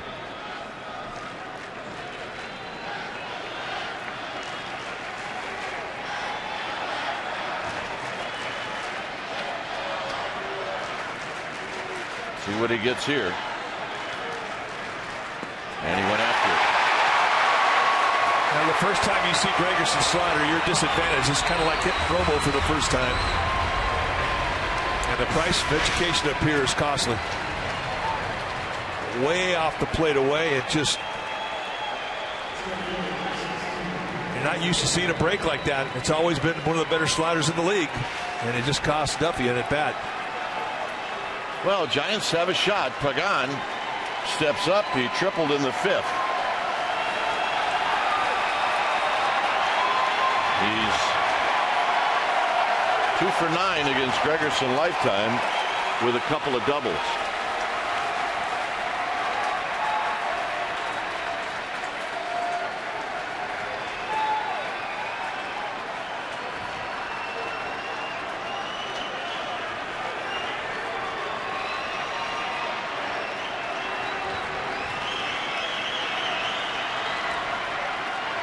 Oakland with his lead. And a strike to Pagan on the inside corner, and it's 0-1.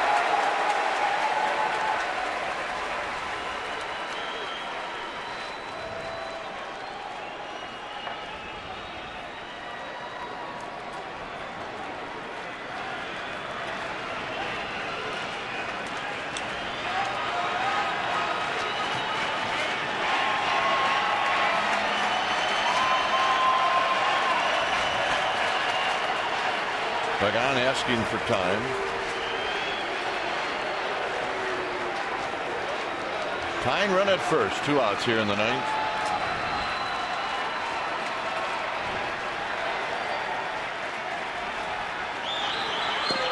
Down low. 1 ball and 1 strike.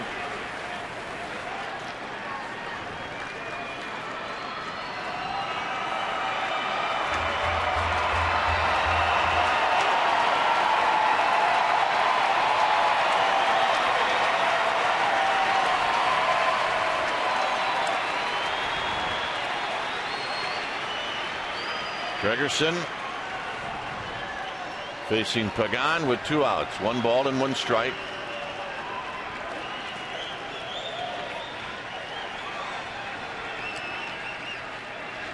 The pitch on the ground up to middle. Altuve can't get it. Altuve is going to move over to third, and the Giants have runners at first and third with 2 outs. Clutch at bat and using the middle of the field to beat Gregerson. And it's going to allow Posey, who's got 3 hits in the night, to get in that batter's box. He's also got the 3 RBIs in this game. His numbers lifetime are not overwhelming, but he is 3 for 9 with a home run lifetime. And you can be assured that Buster Posey knows how Gregerson is going to go at him. Yeah, there'll be no surprises in this at bat. He's going to sit on a pitch. He's going to sit on the side of the plate. I mean, he's going to try and create one pitch advantage. And maybe the first pitch. Cued off the end of the bat, and this is going to do it. And that's the ball game. So, the final game of this short 2-game series goes to the Astros. And they do it with the long ball. They hit 3 solo home runs to beat the Giants tonight here at Minute Maid Park. That's kind of how they live and die. They live and die by the home run. And indeed, it did cost them. But the Giants have played good baseball, and they continue to do so in interleague play. Despite the loss, they're now 4-1 in interleague this year. So the Giants now will head to Cincinnati and get that series started tomorrow night. Final score here in Houston, it's the Astros 4 and the Giants 3. Stay tuned. Esurance Giants postgame live. That starts right now.